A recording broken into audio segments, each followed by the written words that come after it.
please. What's up, guys, and welcome to Hot Takes. It is I, your host, Young Shiro, along with my dear colleague, Skeleton Lipstick. Hello. Hi, guys. Thanks for inviting us into your home.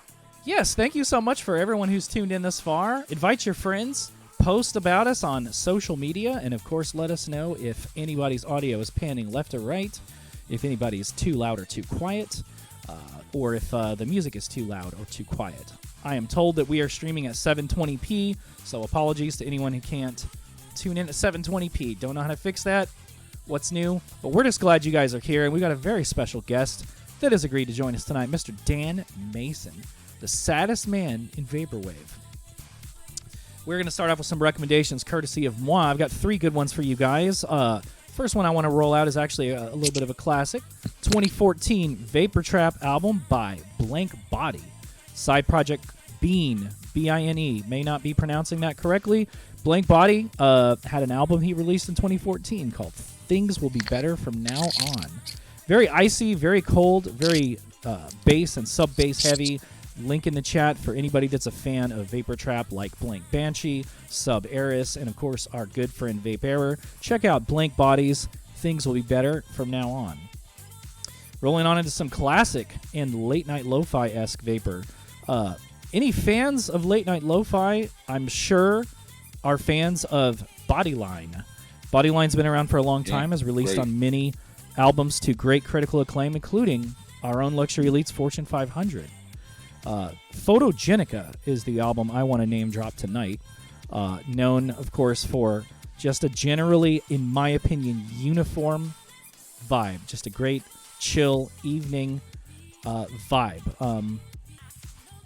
Great uniform sound throughout in Photogenica by Bodyline. And speaking of body, I want to name drop, as per usual, a vapor-adjacent artist and release, Body San, a lo-fi house-esque vapor-adjacent artist, kind of along the lines of Pacific Coliseum, Akasha System, and a couple others, the Benedek maybe. Body San's Reborn While Shopping actually kind of reminds me of Heathered Pearls for anybody that's a fan of Ghostly International or Tycho's ISO 50 blog. Jacob's project Heathered Pearls has done everything from ambient to lo-fi house-esque releases, and Body San's Reborn While Shopping is definitely a danceable but very chill entry in that type of vibe. So I recommend those three to anybody that's looking to expand their musical palette. Before we lead in with Skelly's Hot One, I want to just let everybody know we have introduced a new feature to the Hot Takes broadcast, a PayPal donation link. If you are on mobile or on desktop, you can go down below the video and hit the About section, and you'll see three links. Follow Skelly, follow Shiro, and donate to help us out. Donations are entirely optional, but very much appreciated. All donations go straight into my PayPal, but go straight to setting up new technology for the stream, commissioning artists, paying our friends for helping us out with this beautiful labor of love that Chris and I have put together. So if you feel so led, absolutely no pressure, but if you want to donate a little something to support the Hot Takes family, hit that PayPal donation link. Email address should read loseitbonkers@hotmail.com, just so you don't think you're just sending money to nobody. And we don't have a way to shout them out on stream. Unfortunately, don't have that integrated yet. It's coming. And with that being said, we thank you in advance for any generous donations, and I'm going to give the floor to my colleague, Dr. Chris. Hi, guys. How are we doing today? Thank you for tuning in. Hot take. So let me think about that for a second. So I was listening to the most recent episode of SlimeWire, where they were interviewing our dear friend and previous guest, Jean Zobelli, a.k.a. Christ, and a.k.a. Excellent episode. If you haven't checked it out, check it out. I'll post a link for it later. But anyway, it's a concept. It's a thing that comes up a lot with John, and I've heard it before on the SlimeWire podcast, and I've thought about it a lot myself as well, which is what is really the state of vaporwave? John is always saying, "Hey man, it's dead, it's dying, or it's this, or it's that, or it had its time, or it's past its halcyon days at this point." Well, what does that really mean, right? I think about that a lot too. Like, it's really difficult to say, because I can particularly, speaking as someone who's been around for a very long time in this little world, the peaks and ebbs are so ambiguous, you know what I mean? And I think that it's really difficult for me I can understand where people are coming from. And I can see where they could say, how you can say that, because it's hard to, you always have to remember that every movement does have its time and does have its place and can't last forever. But vaporwave is a very interesting thing, because whereas other movements are extremely codified by the type of people that get involved with it, and the people who usually get involved in this particular movement kind of all fit in with each other, specifically in a way of dressing, in a way of talking, in a way of behaving. And I don't know, vaporwave is so different than that, in that everybody who's come together in it usually has an extremely different background. You know what I mean? The bar of entry is so different with this sort of world than it is with other ones, because it's just people sort of end up in vaporwave after experiencing multiple other scenes prior. So, it's really difficult to say. And I understand that young kids come up and they're listening to new things and they're starting new movements, but it's just, I don't know, man. I hate to always compare it to punk all the time, or other like longer lasting things that are kind of paradigms rather than actual movements or scenes or whatever. I mean, movement, I guess, is a good word for it, though. Once again, but rather than things that are actual scenes, it's just that I don't know, man. There's like it's more of like an attitude. It's more of an idea, and it's also the sort of thing that it doesn't require, at its most basic echo jam level, doesn't require a lot of musical knowledge or pressure to engage in. You know what I mean? Every other musical genre or movement seems to always require something, you know what I mean? And something to do, something to really learn extremely well before you can make it. I mean, whether that be an instrumental form of music or an electronic form of music. I mean, with vaporwave, if you want to get involved, you sort of just kind of involve yourself in it. You involve yourself in either a Reddit or a Twitch or a whatever, and then you kind of get the cheapest free audio software possible if you want, and you find a song that touches you or moves you, and you say, what part of that song really speaks to me? Let me stretch it out, let me play around with effects on it, and let me do that several times, and now all of a sudden you have like a musical output for the album. And you're like, I think I just made a very the most basic form of vaporwave album, right?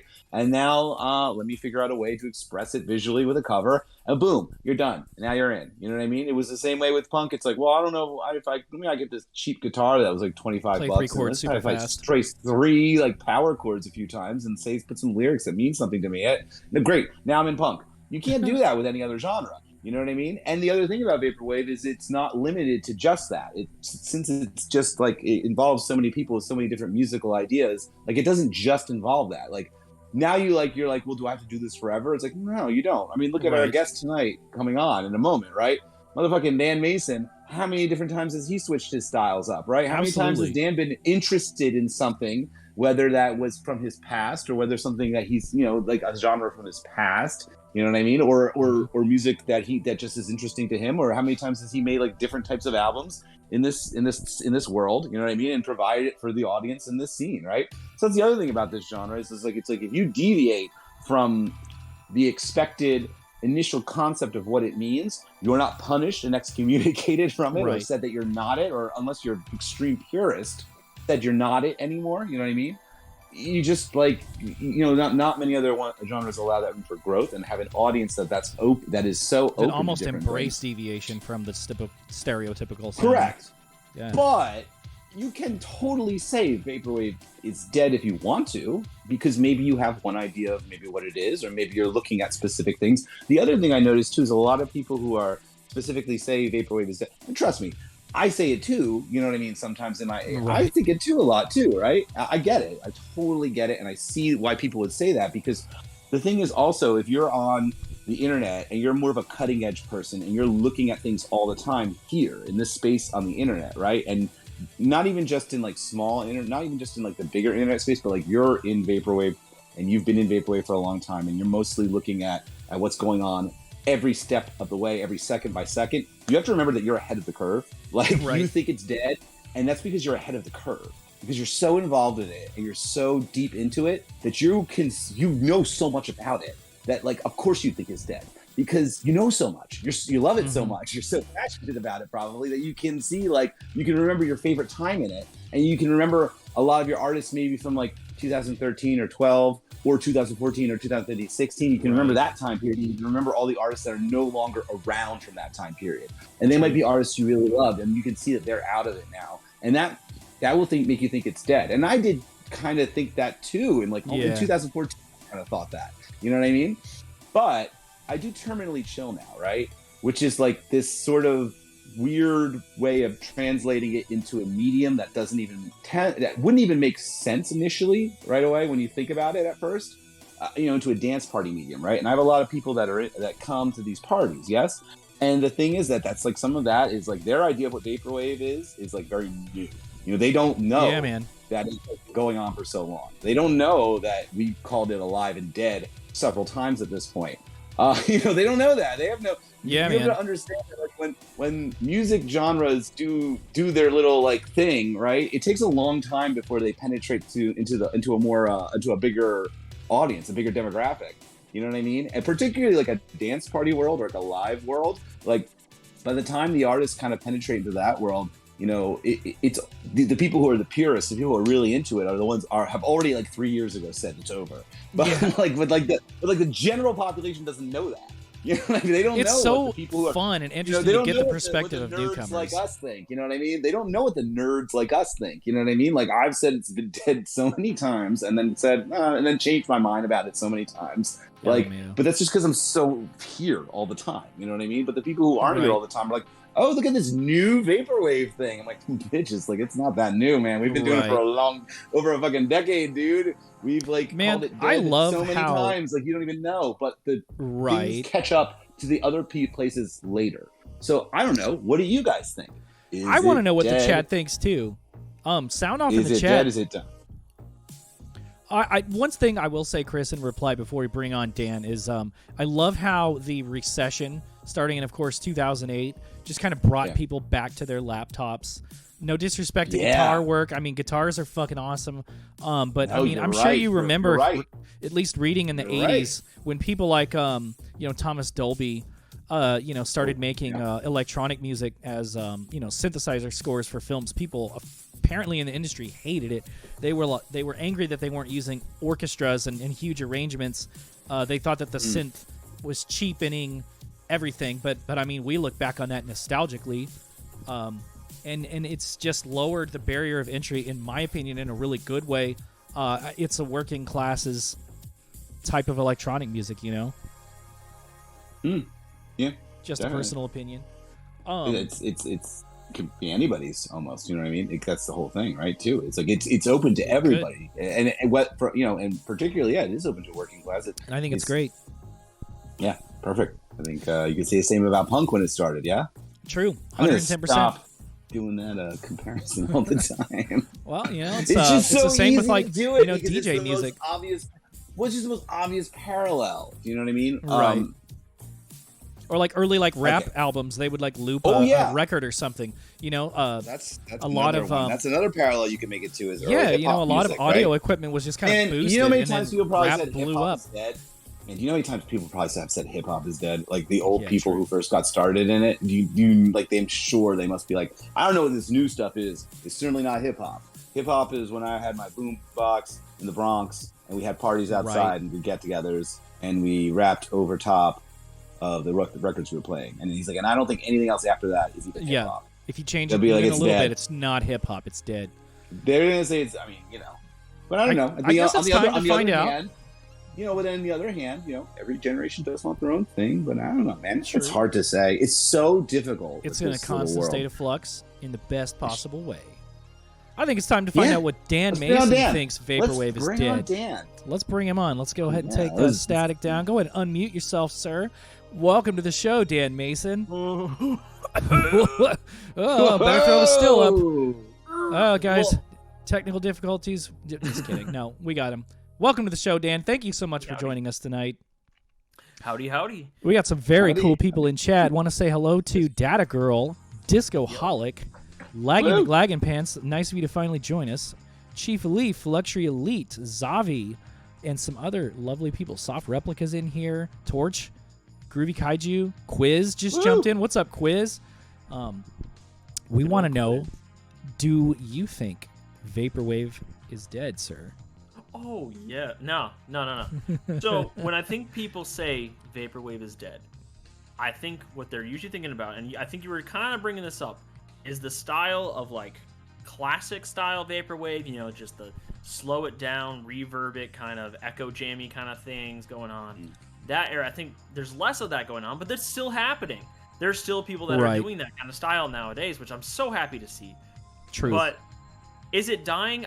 I think it's not really like a genre dying kind of thing. It's more a people are trying new things in the genre. This genre has always been, like you were saying earlier, so pro to experimenting and trying things out that it's not going to sound the same every year. Even it's gonna change here and there. There's gonna be a new style. I mean, right now, is vaporwave dying? Like, just even like saying that, like I'm looking at the front page of Bandcamp right now. You got Macro Blank right there on the front page. True. With doing The barber beats.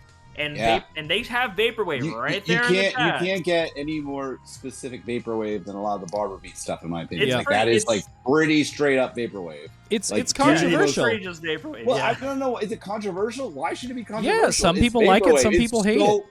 They're being very silly if they don't like it. It's so vaporwave.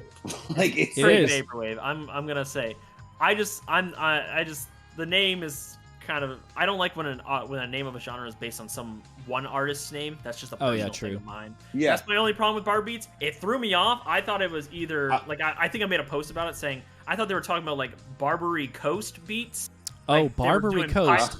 Like I would have thought of like a quartet, like a barber. That was the other thing, quartet. and then I was like, "Oh wait, they're saying barber. Like get a little snip of the old No, they're talking about that elephant from children's books, Babar beats.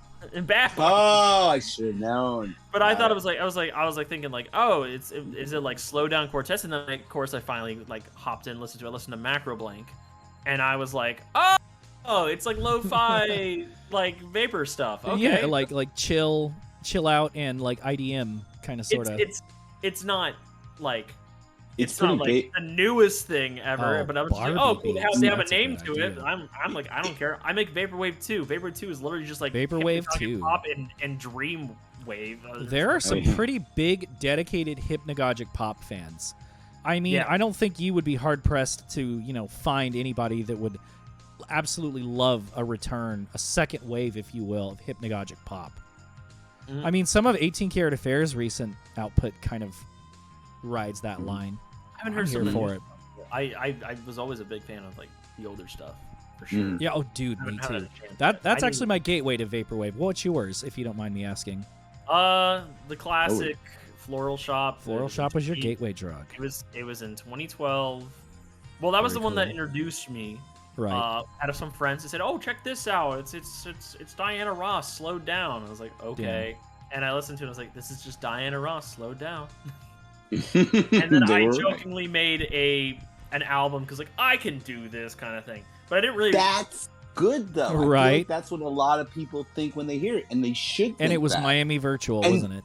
And the people. Actually, and the people who think that and say, I think I could do this, I want to get involved in it, the ones who are compelled enough to actually go through with it most of the time and like really like start working on it. The thing is like when you're in the process of doing it and you make that Echo Jam album, like it starts off like I can do that, and then you're like, I could do that, and then you're like, what am I trying to say with this? And then you're like, what else speaks to you? And then you're going through music, and then when you're like you're going through this music trying to find the samples you like, and you find yourself falling back in love with music, falling in love with your inspirations, and then like taking it a little bit seriously, and then you're like, oh shit, I guess I'm a vaporwave artist. And then you get a following in it, and you're like, oh shit, this is doing better than my band and all this other shit that I'm trying to get successful at. Dang, maybe I should focus on this. Like, have I always been vaporwave, and I didn't realize it, and now I didn't realize. If I had told my because I was in high school, I was a senior in high school when I discovered vaporwave in 2012. Very cool. Oh, yeah, okay. Nice. And if I had told my senior in high school, oh yeah, it's gonna be your job someday, he would have been like, no, that's stupid. Oh, that's we talked about that very briefly last night. So you quit your day job to produce music full time, no? Yeah, I quit back in 2019. Oh, that's fucking cool, man. Wow. You have a Patreon a lot of or people like did a? back in around that time period. Mostly Spotify and physical sales. That's what I'm talking about. That's amazing. I don't live in a city or anything, so like my rent, even though my rent is now going up higher, but I don't live in a city or anything. But we're all it's getting like squeezed. I know, I hate it. It's a little bit easier to live out here than it was like when I was living in Orlando. I live like outside of Orlando. I know it says Orlando on my website, but that's because I live in a. This isn't gonna dox me, but I live in a town called Melbourne. And if you put Melbourne on Bandcamp, it says Australia no matter what. I love it. So I just like, fuck it, Orlando. That's basically where I would play anyway. I'm not playing in this little town. Anyway. Right. You are spiritually an Orlando man. You're an Orlando boy. I was damn Orlando anyway. That's where I did most of my shows when I was doing like post rock bands and stuff like that. Wait a minute, you played in a post rock band? Are you serious? Oh yeah. What did you play? Never got a recording. He's got a big old band. Damn. So like, what did it sound like? What do you play? Tell us about that. What was it called? We were called Creator Destroyer. Creator Destroyer. All one word, no caps, and we and a period at the end. We kind of did like a mixture of some songs had like American football influenced with like Godspeed kind of stuff going on. Oh, wow. Very cool. That's really fun. American football with Godspeed You Black Emperor. Yeah, just kind of sometimes, yeah. That would be my way of describing it. It was just very just kind of improvised, even like with the flow of songs. And then we started getting more structured, but it was fun. Damn. That was fun. That is really cool. What do you play? I played guitar. Play guitar. And I did screaming. So... yeah, you got to do that again. How fun! You got to do Vaporwave 3. I have done screaming on albums. Yeah, you have. I was you about have. to say, I don't know if you remember. You were the on headliner the for our Rosewood event. Cure. Yeah. Oh, I mean, I did set that compliment too. That's right. Yeah. And man, you had a hell of a climax. Yeah. For Hopefully Forever, which is my favorite track to end on. Yeah. I just love doing the scream part at the end. So. Good. Yeah, it's extremely climactic. It's like not a dry eye in the room type beat. For sure. Thank you. Damn, that's my goal. Beautiful work. Can I ask you, can we rewind just a teeny tiny bit? Yeah, go ahead. So you're a young Dan Mason. You're growing up. When do you discover that you kind of even really connect with music? Pardon me. Connect with music in the first place. Like, what did you grow up listening to when you were really young? Did your parents play music, or did you get exposed to music on the radio, or what? We had a lot of Beatles in the house. We had a lot of. My mom used to work at a record store when before they moved down to. They used to live up in New York, and then they moved down to Florida before I was born. She used to work at a record store, so she had all these free records that she got when she worked at the record store. Oh wow! We had a shit ton of music in the house. My biggest influences from my childhood is probably either like some Beatles stuff that got into me, and some Dire Straits stuff. Oh man, that's great. I got into metal when I was a kid. I learned guitar at 10. I started learning guitar at 10. Unreal. Oh wow, you learned instruments early. Wow. So yeah, I grew up. My dad was a musician. He was more into like rockabilly and bluegrass. But so hold on. Your dad is a musician. Mm-hmm. Your mother has a history of working with record stores. That's a lot of music going on. That's a pretty cool background. That's a lot of music. That's a very musical house. And bluegrass is super hard to play. Like, does your dad play bluegrass, or he's just a fan? He played bluegrass. Oh man, this is a very musical background in your family. I can do a little bit of bluegrass skip picking and speed stuff. Okay, this man's way more talented than he lets on, y'all. Me and my dad jam all the time on it. But really, that's so that's adorable. I love that. Yeah, I actually just saw him this weekend, and we jammed out. I love that, man. Not all of our parents are super into the weirdo stuff. My parents don't play any music. There's no music. There's like barely music. And there's a Top Gun you mean like they don't even listen to music? My mom played all the time. No, they're not really interested in it. I think they do when they're younger, but it's not like, they put on the classic rock radio stations when I was growing up, but it's not like they went out of their way to put music. It's not like it's like, oh, what a nice evening. Let's put some music on the background. My mom did buy the Top Gun cassette, and that was in the car all the time. That's pretty cool. I'll take it. Yeah, so we got hearing Take My Breath Away. Those opening synth chords is always pretty fucking dope to hear. And then she loved to play Highway to the Danger Zone. And that song is fun as shit. They had a Beach Boys cassette. My mom had a Beach Boys cassette, that was like, she only was interested in listening to like Surfing USA and some of the older hits. Like, I didn't even know the Beach Boys were like an amazing band for a long. Like, people would be like, the Beach Boys are brilliant. I'm like, wait, the Surfer Girl band? What are you talking about? And they're like, my parents never put anything from like Pet Sounds or Smile on. Like, my parents never played any or of that Surf's stuff. Up. Like, no, my parents were extreme Philistines. They still don't So understand that shit. do your parents like your music, Dan? Yeah, I bet they love it, right? That's awesome. Yeah, they like it. They have like your tapes and stuff. I think they mostly like it because I'm their son. Well, Right. And they're super supportive because my dad was a musician. My mom like stuck through him through all that stuff. So like they get it. They're like, oh, we know what you're doing. Yeah, we get it. Nice. That's great. Which is great. Super great support. They actually, their favorite album of mine is Mori. Really? Aokigahara Mori. Yeah. Because I would never. Well, that's guess really that. interesting. They love it because it's just chill, relaxed True. ambient stuff, and I was like, oh, okay. Favorite. They put it on loop all the time. They have the vinyl because I got them a vinyl, of course, and they have the freaking see-through vinyl. They put it on for friends and family and stuff like that all the time. Oh, that's wild. I love that. So you mentioned that some influences, early influences. You mentioned the Beatles. That's a really interesting influence. It's a good one in my opinion. Very solid one. It's an extremely valid one. So I think it's the greatest rock band of all time, easily. It's so funny to me. I remember getting into high school and everybody being like, because that was like around the same time like the Beatles rock band thing was getting big, and all these kids were trying to like dig into older music a little bit, or like, oh, the Beatles, they're so cool, and I was like, yeah, they're just kind of music to me, Right? Just because what I grew up with. Oh yes, this is music. I'm like, yeah, this is just run-of-the-mill music. Does normal music not sound like this? So, no, right. I mean the thing that when you listen to a lot of bands are lucky if they write one song that is catchy and connects with people and like just nail that one song. You get one hit in your entire lifetime as a mainstream artist band, like that's an amazing thing, right? Yeah. You usually only get one or two, and then the rest of the album not so much. And meanwhile, that band is like dozens. Like hit after brilliant amount of like perfect songwriting. I learned to play music by just learning their song catalog, and like you play it, and then you all of a sudden you kind of know how a song works. And anybody can sing a Beatles song in their own verse. You can grab an acoustic guitar, play it, and you can do it in your own voice. Because it's not like they had the most. Like if you played a Rolling Stones song, you're gonna sound like the Rolling Stones. You're gonna sound like them. You know what I mean? They wrote good songs, sure, but you're gonna sound like them if you play it with almost every other band. Yeah, whatever. But with that band, I just remember thinking like, oh, I can play, I can play 8 days a week, and it sounds like me. You know what I mean? And then I learned how to structure songs. Good like that. When are you gonna drop your Beatles remixes, Chris? Oh, no. Let's hear that. Come on, man. It's Start a Patreon.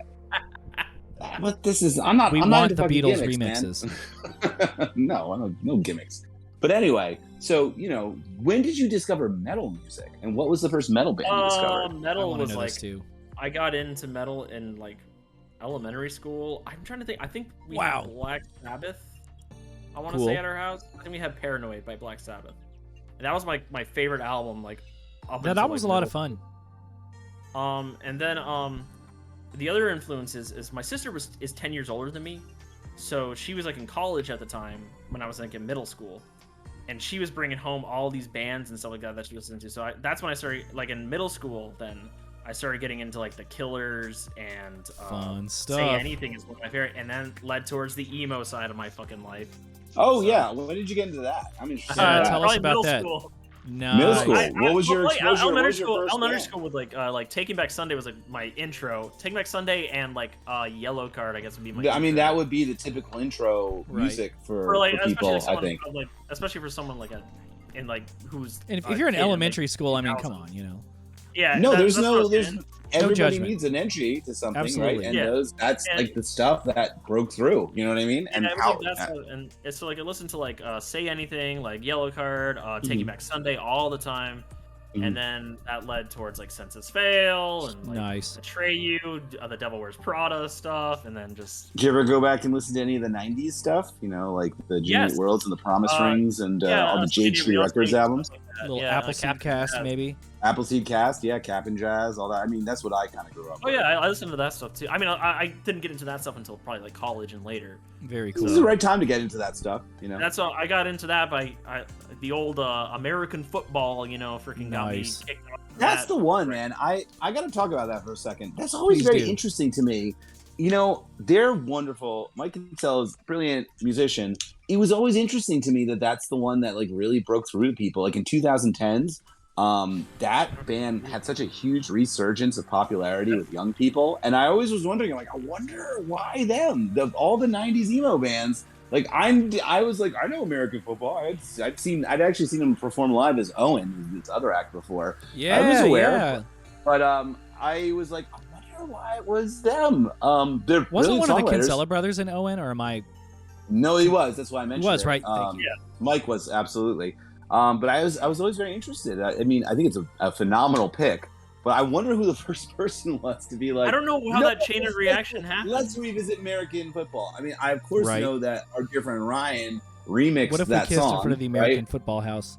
So Ryan, you know, St. Pepsi did that American football remix, right? And that was a big deal for him when he did that. You know, that I'm so unhappy. You know, he did that. You guys, everyone I'm sure in the chat is familiar with this song. If you're not, you probably should be, because that was like his first big thing. I guess maybe after the Carly Rae Jepsen remix that he made. Right. But then he did the Carly Rae Jepsen remix, but then he did the American football one, and then that got on like Majestic Casual and all that stuff, and that kind of led to some other things. But that was a big deal for Like the for Doja Ryan. Cat beat. Where's Lux? I'm sure she remembers. But that was so I remember that coming out. Then I guess maybe that helped reinforce the whole American football thing. So I don't know, can't figure it out myself, but I'm happy about it. It blew up around that time, and that was right when I was getting into college, and that's when I discovered it, and then that led me into like a hole of math rock too. So. Oh yeah, let's. Did you just say mathcore? Because that makes sense. Because there's not math rock, just kind of math rock. There's a very small jump from American Malos, football to math rock, especially. Don Caballero. Yeah, I was Good about stuff. to say Don Caballero. Yes, By the End of Tonight. One of my favorite ones. They're not like super well known as Stage Kids. Oh, don't know that. Okay. They like got jazz like mixed into with it too. Ooh, kind of like Tortoise or like the Sea and Cake. They're like actual more math mathy. rock tracks are really good. They have like a mix of like a math, and then they have some like electronic songs. The electronic songs are kind of mid, really, but the math rock shit fucking. It's kind of like a Do Make Say Think type sound. Oh, Do Make Say Think. That's great. Isaac nailing it with all these examples right now. I'm trying to like get a vibe for what he's talking about, you know. I guess like some other math stuff I used to listen to was like would Chan be considered like math, right? Like yeah, I've not heard stuff that. like that. Yeah. I would, yeah, for sure. I listened to a little bit of This Town Needs Guns, but I thought they were a little too like all over the place. I like a little bit more focused math rock where it's like understood. Yeah. I can feel the rhythm like immediately. I don't have to like count in my head to find it. That's like a thing when I do something mathy. I'm always like, can I feel the rhythm of it? You know, it's all about or is it too mathy? That's very interesting. Everything's 4/4 if you're not a fucking nerd. So that's very interesting. Did that become an important foundational thing for most of your music that you make too? When you said, "Can I feel the rhythm of it?" Like when you're making music, is that something that now is like, you know, when that was what you were listening for, but now that come into like how you make your music sometimes? Like, is that an important building block for it? Like so, I mostly like when I'm thinking about like that kind of stuff, I'm thinking more like trying to think of some tracks that I got that I would be a good example. I mean I used to make future funk, so I know like a little bit about rhythm. But for sure, I think you made. If I could interrupt right now, I think that you made one of the greatest future funk songs of all time, in my opinion, which is "Midnight." Oh, thank you. That's one of the. I can play that song at Terminally Chill, and it wakes everybody the fuck up on the dance floor. I don't care what else is going on. Something about that song, man. Dun, dun, dun, dun, dun, dun, dun, dun. It insists that you come dance. It insists it. It's crazy, man. You nailed the sample. You nailed the rhythm for how you put it together. You nailed the build-up. I don't know. There's magic. I mean, there's magic in many, most of your tracks in general. but like I don't know, there's a lot of dance magic in that one for like no matter what situation you're in or what time of the night it is or who the audience is, whether they've heard it before or not. And a lot of people probably haven't actually, because it's not really even the most easiest one to find by you all the time. I don't think it's on Spotify or anything like that. It is not anymore, sadly. So for me, it's got to be the one track from Summertime EP. I want to say it's a Toshiki Katamatsu flip. I could be misremembering. It's a city pop flip. Summertime EP. Is it Bay City? Is it that one or whatever? Or is it? It's in Katakana. I don't know. Nope. Not that one. All right, so it's probably Sunday Brunch then. Is what you're thinking that's about. what it is. Thank you, man. Thank you. Yeah, that's the Sunday sample. Brunch flip. Nice work. Yeah, that's the one that I always throw out. That one's that was fire part. too. I also loved how you imitated the track earlier. What perfect pitch! Yeah, that was. I have terrible pitch. I know exactly what track you were really talking good job. about. I still knew which song you were talking about. I know, right? It's almost like the Plastic Glove. I was like, yeah, I know that one. I know one. Dan. Hey Dan, what is your musical guilty pleasure? Musical guilty pleasure. Yeah. Like what's something you're into that you like don't want us to know about? I don't know.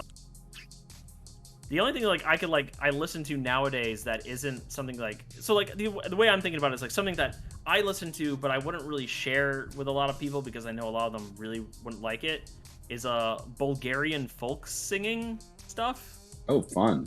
Yeah. You want to drop a link in chat? I don't know if you tuned in on Twitch, but damn, I thought iClick had some deep cuts. Yeah. But I've listened. Yeah, right. I thought Will was listing some crazy things that I'd never heard of before. You ever listen to the Ghost in the Shell soundtrack? It's got that one track where it's got like the vocals almost doing like a vocal beating kind of thing. Where they're really. I don't remember, but I will going to check that out Ghost soon. in the Shell was fire. I really recommend checking that out. I don't know any songs on the song. Actually, I do know a song. I think I liked one on Spotify recently that might be. Yeah, dude. If you're tuned into the Twitch, you should definitely drop a link so that you can. Yeah, let me drop. I'll drop like a YouTube link if I can. Hell yeah. But I've been listening to that because it's super. It's just super interesting music because because a lot of vocal harmonies in Western music is like usually they're doing like a 1-3 or a 1-6 or something like that, or kind of vocal harmony. I don't know. This is just getting into like music, like theory kind of talk. I'm here for it. I'm not a trained theory guy. I just know a little bit. But the thing about them is that they do like these. They do 1-2 vocal harmonies. So it's like super close, and it gives almost this beating and almost an eeriness to it. I think I kind of know what you're talking about. So, but that's the only thing that I listen to that I can think of. Like, I wouldn't share that with people. Because it'd probably be very boring. You don't think your parents want to play that over dinner, huh? Oh, God. I don't show my parents like that much of the music I listen to anyway. They usually complain about it. I know they listen to a lot of like older stuff, but like the newer stuff, it's really hard to like get them into. Fair. All right. So, we got Dan Mason. He's in college. He's starting some post-rock bands right now, meeting some friends, meeting some like-minded individuals to make music with. What kind of ended the band era for you, sort of? So the main thing that ended the band era was I moved out of Orlando back to my hometown in Melbourne. Move in with my now wife. So she was my girlfriend. Wait, so you met her in college? Congratulations. I met her in high school, actually. Were you guys dating in high school? Yeah, we were dating in high school, and we dated. So it's basically like. That's adorable, dude. 11 years, like wow, nonstop. So, but we like knew each other then, and then we just I don't know if we finally started moving in because I went to college, and I was doing a music production degree, which nice. I'm realizing now like I could have just fucking learned this shit online, but like whatever. I know some shit, but like not crazy amounts of shit. But that's cool though. I should have studied that. It's neat. I went to a community college, luckily, so I didn't cost me that much. It wasn't like I went to like don't do Full Sail. I really don't. No, do sir. Full Sail. Please, no, anybody who's listening in chat and who's thinking about doing Full Sail. You heard it on Hot Takes, Dan Mason. It is $80K for at least back when I was in college. It was $80K for 1 year. So God damn. No, fuck that shit. for a degree in a freelance industry, don't do it. Yeah, damn. Don't do it. That's my hot take. Don't do full sync. If you're already in it, finish it out. But if you're not in it, don't do it yet. The free laptop is not free. You're paying for it. I gotta figure out how to turn all these GIFs back off. Don't do Full Sail University. There's so many GIFs going on the I'm screen sorry. right now. It's like a goddamn like Angel Fire page from 1995. Love it. I loved it. Dan, I ended the post-rock band, and it was also I was realizing the vaporwave thing was really taking off.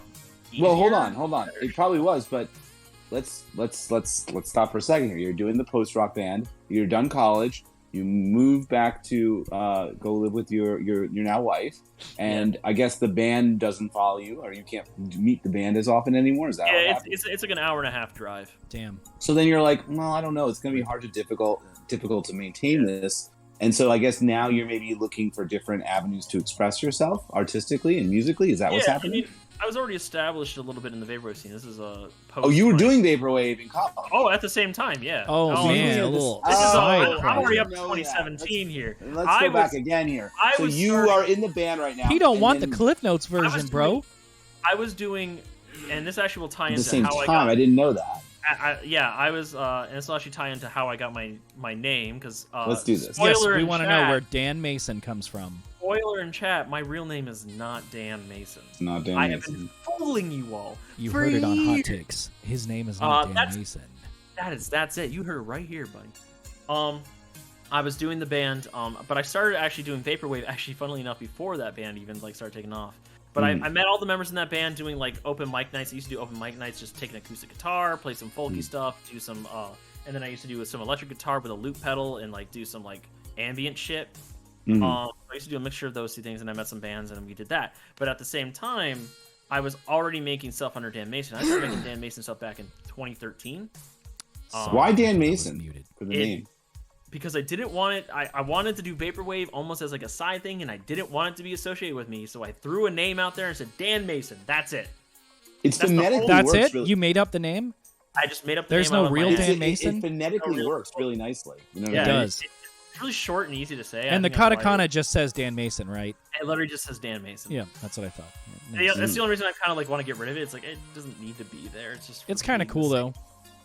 But It's, it helps. At People least it's when at the end and not the beginning. I think Yes. I was. do that. You got to be I searchable. knew not to do at the beginning because I didn't add the Japanese on until about like 2015 or 2014, and I was like, oh, I gotta make it more vaporwave looking, so I added the Japanese onto the end of it, and I was like, but I learned from trying to look up other people's tracks. If you're releasing something for an American audience, and this is just a little tip, maybe it could be considered a hot take, I don't know. Try not to start the track with foreign characters. Right. Because it's really hard to find your track. Or like the name of your project is just all foreign characters.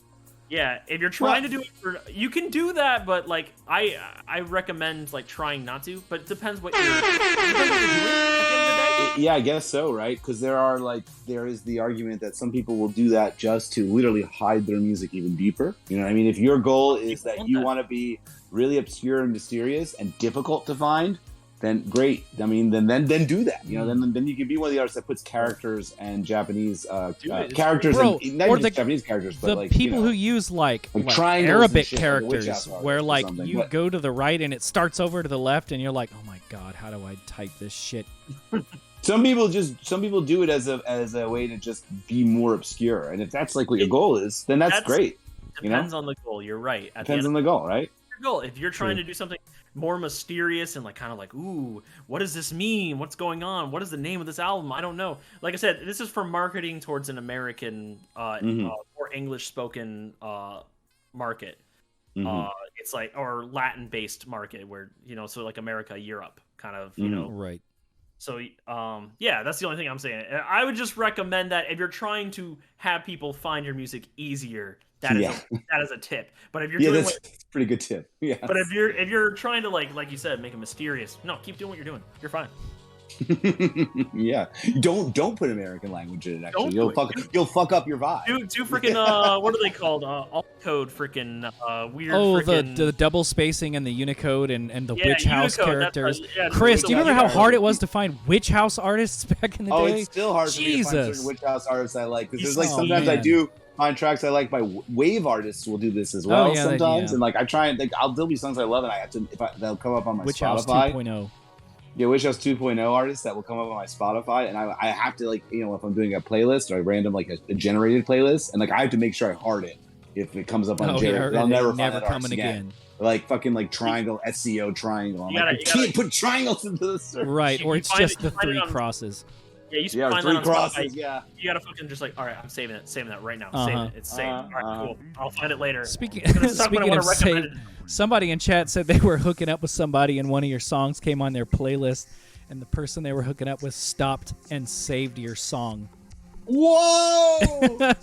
That's quite a compliment, Mr. Mason. You could ever receive as an artist, that someone is in the middle of like amorous interaction with someone, and your song comes on, they're like, "Oh, hang on, hang on a ID, second, please. baby. I got something. This something is really like affecting me right now. I gotta."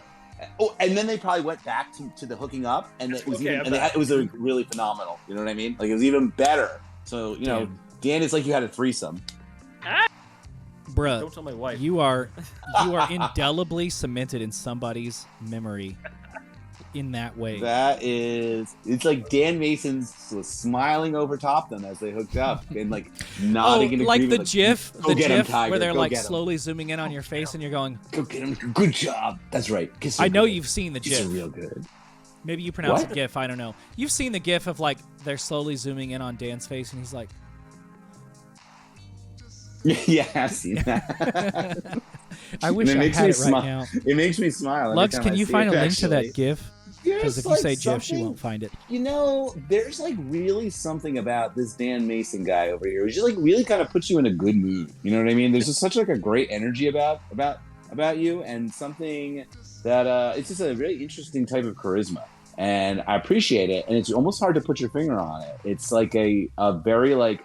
It's like, this is a friendly, warm, funny gentleman who's trying to have a nice time. And it's an interesting energy that you carry with you. And I think it's like very much contributed to your success. You know, in addition to already being a phenomenal artist and musician and trained producer, another thing that I think that really helps people get to that next level sometimes is like, I don't know, just having a good energy, you know what I mean? Having an inviting energy, having and it's like a specific, and having that, and not just being a general thing, but thing that's specific to you. You know what I mean? Like, I don't know, that wavelength is very important, and each artist should try and develop their wavelength. You know what I mean? And I don't know, it seems like you've got that down, and without really even trying.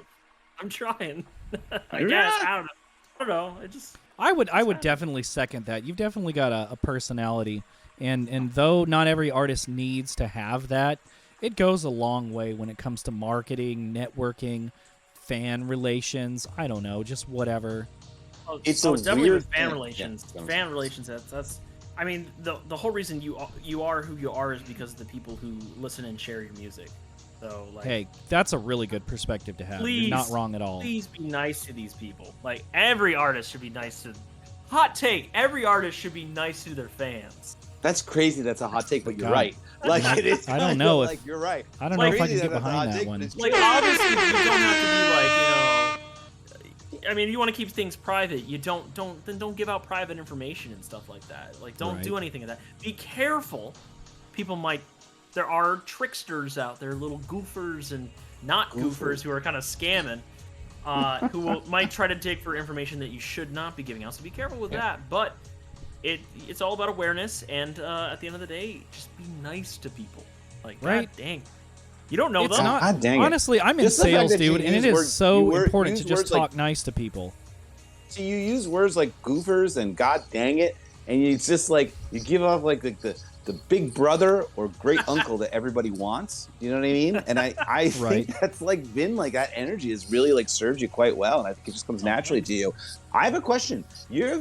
You, sir, are a very successful vaporwave artist, and you've been doing it kind of on your own. And not even just that, True. but you're someone who does multiple different styles of music, and you've been able to bring your audience with you every time you change up your kind of style, and they followed you. What do you think? Do you think is contributed to your success? Like, what do you think? Do you know why you got so successful and why you've been able to have people follow you so well? I mean, how did you do it? What do you think was the biggest thing for you? What was your biggest break, you think? My biggest break actually was it was two things. It was a little bit of luck on two. Actually, it's funny because it's like a snowball effect kind of thing. Go on. I'm gonna start the chain of it. That was like the biggest break. I made "Make Me Love You." That was that song's beautiful. I posted it on the SoundCloud. Beautiful. It was then reposted Very by poignant. Telepath. It was reposted by Telepath, who then Vito over at DMT Tapes saw it, and then he hit me up and said, "You want to release on my label?" Then I released Miami Virtual.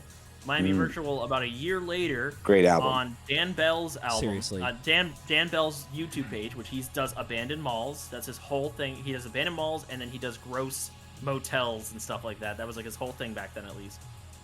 Uses my music in the background of his video with a link to the bottom of it.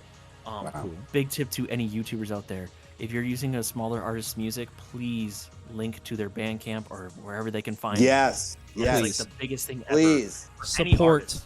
the grassroots scene, please. So he It will used pay my off music in in his dividends. video, and that's the explosion point. I Wow. would say. It was from Those there, and are then two really good things to have happen. It was kind of luck. Well, at the end of the day, any artist needs to have like a little bit of like skill and talent and know what they're doing. Of course. You have to have a good product. Do not Right. do not beat yourself up if you're not making it big in the big leagues, and you're just do your best. Just keep trying. The big trick is to keep trying. I didn't get anything moving until 2015 when I released Miami Virtual, and I had been in the scene since 2013. So it took 2 years before Right. that. I Don't wasn't able give to up. quit my job from music until 6 years down the road. So it took me 6 years in the scene before I was like, okay, I'm comfortable quitting my job and doing this full time. And even then, only reason I was able to do that was because my wife was working full time still. Yeah. So we were able This to. is very good advice for people. By This the is- way, it's- I hope everybody's paying attention to this, is to understand that, like, you know, for sure, you know, the luck thing is important. And yes, Dan had some luck, but in addition to having luck, he had a good product to back it up with. Like when True. you were approached by Vito, you're like, yes, I'll do the album. And then you had a good product to give It's him. very important. So people could see that thing that they liked, but then they could explore even more of that. That, you know, he had the skill, he had created a fully formed album too. So it's like one thing to get that break. Sometimes people just want the break. They just want the break. They just want the break. But then they don't have anything after that. The other thing is like, yeah, You got to work for the break.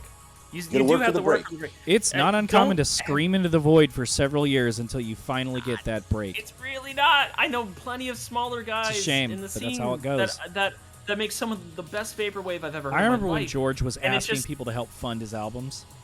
Yeah, Oh yeah, of course. You know? dude, Definitely remember everybody that. started, And now you he's start from huge. somewhere. But like, it's like there's, and you also gotta remember that like there's a lot of artists that are smaller in this, that are smaller but make some of the best music out there. But it just takes a while. It can take a while. Just keep making music. Who knows? You'll be the next 10 years down the road. Somebody will find your album. You'll be the next American football or what's the name of it? Neutral Milk Hotel kind of thing. There where you it's like, go. oh, suddenly you're super popular 10 Yeah. years down the road. Just And- keep making the music. What is an Don't- artist Wait, that you would like that- to shout out specifically Wait. that I you want to think really is say under? one thing before we leave the subject. All right, I want to well, mention one other thing. okay, people but in I the have chat something on before we that leave too, the though. subject. Hold on. Yeah. Because Dan mentions like it took me until like 2016 for this or 2015 for this, but that's not necessarily true. It took more than that length of time because Dan has been making music since he was a teenager, right? True. You know, he's Yeah, been you're making right. It music goes for a even further long- back. Like you're talking about your break coming Got in some like deep roots. 2015. And it's like, oh, I was already doing this for like 3 or 4 years first. Like, no. You were doing this for like, I don't know, 15 years, like 14 You know, years. you're right. You were making If you- music. You were trying to make music for like 14 years before you figured out your voice, and it It's broke. true. It's true. If you think about it that way, I've been That's how I think actually about it, making yeah. music since I was 10. Yeah, exactly. So like I started writing music when I was like 11 or so. Amazing. Nothing ever finished, but like even like before that, I tried some things. I tried to do Yeah. bands. I tried to do a couple of bands, and it's just like sometimes things don't work out, and you got to just keep moving. Your and keep journey doing was it. a long man. time. You had to build up a lot of skills and a lot of knowledge and write a lot of songs before you start. You wrote the ones that broke. You know what I mean? I've written a shit ton of songs. There you go, dude. I make sometimes like a people... song almost like once or twice a week, and then I just never release it because it's usually a lot of songs you're gonna write. This is another good tip. Sometimes the songs you're gonna write, they're gonna suck, but don't trash them. Don't get rid of them. Save it. There might be something in there later. But Right. if you write a lot of stuff, sometimes, you know, you'll if you put enough monkeys in a room with typewriters, they'll eventually write Shakespeare, kind of thing. It was the Hell best yeah. of times. That's It was no the analogy, blurst Brad. of times. You stupid monkey. Simpsons reference. I love apologize. I love that. So joke. I guess my This is question the is, you basics. mentioned that a lot of artists tour with are like undervalued and just kind of like cloaked in obscurity, just, you know, lobbing away at their It sounded like Kermit. Wait, stop. Lux just said Dan sounded like Kermit when he laughed. maybe. Thanks. Dan, I who's guess. Go who's ahead, an I'm artist sorry, that you Ike. think is like no, you're good. Who's an artist that you think needs to be shouted out that really needs to get that break? Talking about in the scene, or are we talking Any, about anywhere in the scene, whatever, what have How you. about both? Yeah. Let me. I got like a list of like kind of stuff I've been listening to. I would say in the scene, a shout out to like Second Sight. He's been killing it. He's been making like a mixture of like ambient stuff lately, and it's really cool. Word. So he's doing good. Shout out to like Jet Jones, makes some fantastic like shoegazy post punk stuff. Fantastic, Jet Jones. Yeah, with a Z at the end, right? At the Z at the end, yeah, fantastic stuff. I've gotta think of a few others off the top of my head. Some of the little bit bigger guys. I mean, they've been around. I would just love to see some great success. Because I'm friends with a lot of people in the scene too. True. You know? And some of my friends that I'm really close with, like R23X and 3D Blast. Love and R23X. Christ, I would love to see them really just Oh, really Christ. pop off and get the Of all just. them. But I know Mark does he does Does he do Mark Ghost Turner, Production? R23X. Yeah. Or he like does, video game he OSTs. works- He works for Yeti. Yeti. The The Yeti. Yeti. He does their Mark, records. listen, no one needs to worry about Mark. Mark is like one of the most brilliant marketers Yeah, I've Mark's ever gonna seen be in my fine. life. He knows how to I- move any product, and he has a million different avenues to do it. And if it doesn't work here, he like sells it through here, or he wholesales it through here. That motherfucker is a genius. Honestly, we want Mark to blow up, but you know what? One way or another, Mark is fine. He's Also a genius. true. He's always moving his products so brilliantly. He doesn't need our help. Another person I want to shout out who's in the chat right now, Groovy Kaiju. Love Hell that yeah. guy. Yes, hell, Yeah, fuck yeah. He's another extremely positive member He's of the doing scene. it legit. He's sampling legit too. Oh yeah, He's clears all his so samples. fucking Just like, smart. I'm He like, like fucking Mark. Oh my God, Aaron. Show just, some like, love for anytime Groovy he starts Kaiju in the talking, chat, he has y'all. So much business acumen as well, and like diplomacy with it. It's brilliant, genius. Anyway, go ahead. But yeah, those are some that I can think of. Some Hell yeah. ones that are really like just out there. And a brilliant producer, please. Let's also mention that. what is it? Of course, but like the one combination with him, unbelievable. One more. This is a actually, let me do two more actually that I just wanted to say. Please do. These are some Midwest emo-y or like emo-y kind of groups that I really want people to. Three more actually. No, keep going. That, Don't stop. that I want people to like. Right back. But Yeah, go ahead. You're good. Keep talking. Some Midwest emo groups that I would just want people to listen to. Pen Pals. They're broken up, but they made a fantastic album. Damn. Pen Pals. Recommend them. Another one is the Golden Tongues. I think no. No, that's The not them. Golden Tongues. That's a different group. Oh, what is their name? The Blonde Tongues. I think Blonde The Tongues. Blonde Tongues. Is I'm this gonna- like? Is this recent or is this like 2010s? This is a little bit like a few years ago. So. Okay. And then a more recent one, Awake But Still in Bed. Really recommend. Yo, them. so I'm so sad that DS Dude is not in the chat right now. DS Dude did my logo and has done. What? Did I miss a hot He's a take? big friend of the chat or the show, and he loves Awake. What is it? Awake but Still in Bed. Awake But Still in Bed. He Fantastic. loves that band. Love I that want to band. say he Did you forced know me to listen to it at some point. Golden Living Room worked with them. What? Golden Living Yeah, Room we has been on the show. Golden Living No Room. way. I think their sister is in that band. Oh, thanks What for are the we link. talking about right Lex. now? Appreciate what band I that. missed it. Awake, So- Awake But Still in Bed. Oh, okay. Oh yeah, it's like 7 over in the West Coast. Well, DS Dude needs to know that you're a fan because he loves that Awake but Still in Bed. I love Awake But Still in Bed. They're fantastic. What led you to decide to take a shot at the Midwest emo sound? I've always wanted to. I've been wanting to do it. Pretty easy I question, originally wanted I to do it. I wanted to do it sample based at one point, but then I was oh like, yeah, that would have been really I interesting. couldn't get it to sound right, and then That would have been hard. With I'm Not Going Anywhere, I was like, at the time I just tried it. The first track that I made that was like that was the track Burn that's on that album, and I made that in an afternoon one day, and I was like, oh, I got it. I think I figured out how to do this style that I wanted to do, and I just pushed it in, and I was just like, yeah, it was more guitar focused than it was like synth. So it was more emo than it was like vaporwave, and I was just like, that's fine. Right? You have the background. Yeah. You know, I think you took like, a lot of screw it. people by surprise. I think a lot of people in the vaporwave scene had no idea you had that background. It's not the most popular thing out there, but I did it for myself because I can. I think you should make kind of almost what you every have to music do. for yourself, right? Exactly. At the end of the day, Yeah. if you're not making it for yourself, then why are you making it? I just did it for myself because I just wanted to see if I could do it. Yeah. And I That's did. yeah. Do you find that maybe some of the albums you go in that direction because you want to see if you can do it, and if you want to do it in your voice? Is that a thing sometimes? Because you actually have you're kind of have a lot of music in a lot of different styles. Yeah, it was on like your albums. it's a lot of the times it's like I'm inspired by something, or if I start making something and I'm like, oh, this sounds very similar to this style, or like, oh, this sounds very similar to that style. Like that like mall soft. It's not like the most mall soft thing. That it was an EP I just released back in February. Yeah, I released Mall just Soft thing. recently, just like a month or two ago. You have to Absolutely. actually record it in an abandoned mall, or it's I not know that's the problem. real. I didn't record So, it. In so a that's the mall. thing. It's like, you kind of want to make a mall soft EP, and when you made it, you're like, well, it doesn't sound like the most mall soft thing. It's like, well, no, because it's filtered through your sensibilities, right? You've I was made like, it it's for my you. It thing. has your personal touch. You weren't trying to make it, so you're like, I want to make a mall soft album that's the ultimate mall soft album that's going to be everybody's go-to benchmark. I'm going to compete with every other person Right. making it who's been doing it. That wasn't No, at you all what I wanted was to do thinking your of that version one. of it. I just Yeah. did my own version. I just started making it. I was playing around with some effects. I do a lot of improvisation for like how I start my writing, and I was just messing around with some effects. And I was like, oh, this kind of sounds like mall soft. It sounds like almost something like distant and distorted in like a mall far away. And I was like, oh. And then I made another track. And then I made another track. I was just on a flow. So and that I was was my live thing. streams are a That lot of was gonna fun, be my by the next way. question. thank you. Because that was going to be my next question is like, where's the line between like, because I know that myself, sometimes I'll make a track in one style and then I'll be like, I think I'm only want to do one. But like, where is wow. the, like, do you ever get like, you're like, I don't think I can do a whole album based on this? Because There's been times. I was about to say, are there, when does it, how do you know it's I not mean, going to there's just no be a such false thing as start? too much pan, flute, or marimba, man. It's true. Well, that's the trick. If you're making music and you're like, I don't know what's gonna fit in an album, and you're making vaporwave music, just add a pan flute. It'll be good. That's it. That's all you gotta do. Great. Add the pan Take flute. notes.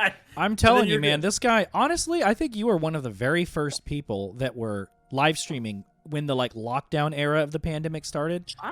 I feel I like don't you know were, about or that. maybe I was just in the right place at the right time when I was tuning I feel in. like Equip was doing and- some stuff. Okay, you and Equip, and I just remember like, damn, this guy's got tracks on tracks to work on, and just swapping out different sounds. Low-key had me for wanting like to start to. production streams. Yeah, It's- man, it was yeah, it's like fun. like March 2020. You were. I mean, you made the Donkey Kong song flip. Yeah, banana the- wave. Yeah, Yeah, you had Nano Wave, Like and that. it was a good time.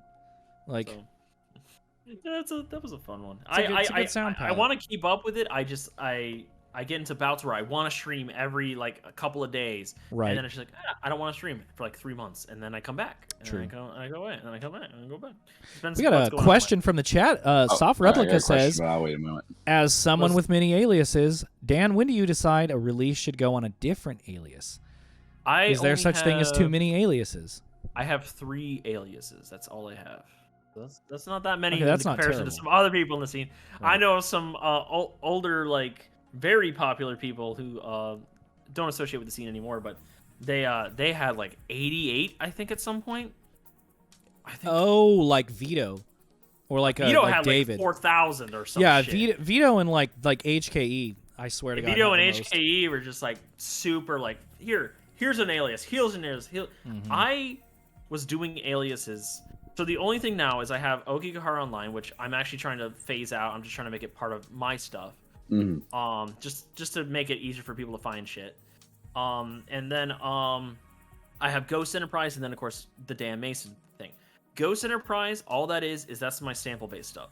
The only reason why I have it separated now is because just preventing legal issues in the future. Because if I get a cease and desist, that is money I cannot make anymore. I hate to bring money into this, but that's sadly when you're doing it full time as a job, you have to worry about that shit. But that's the only thing with that.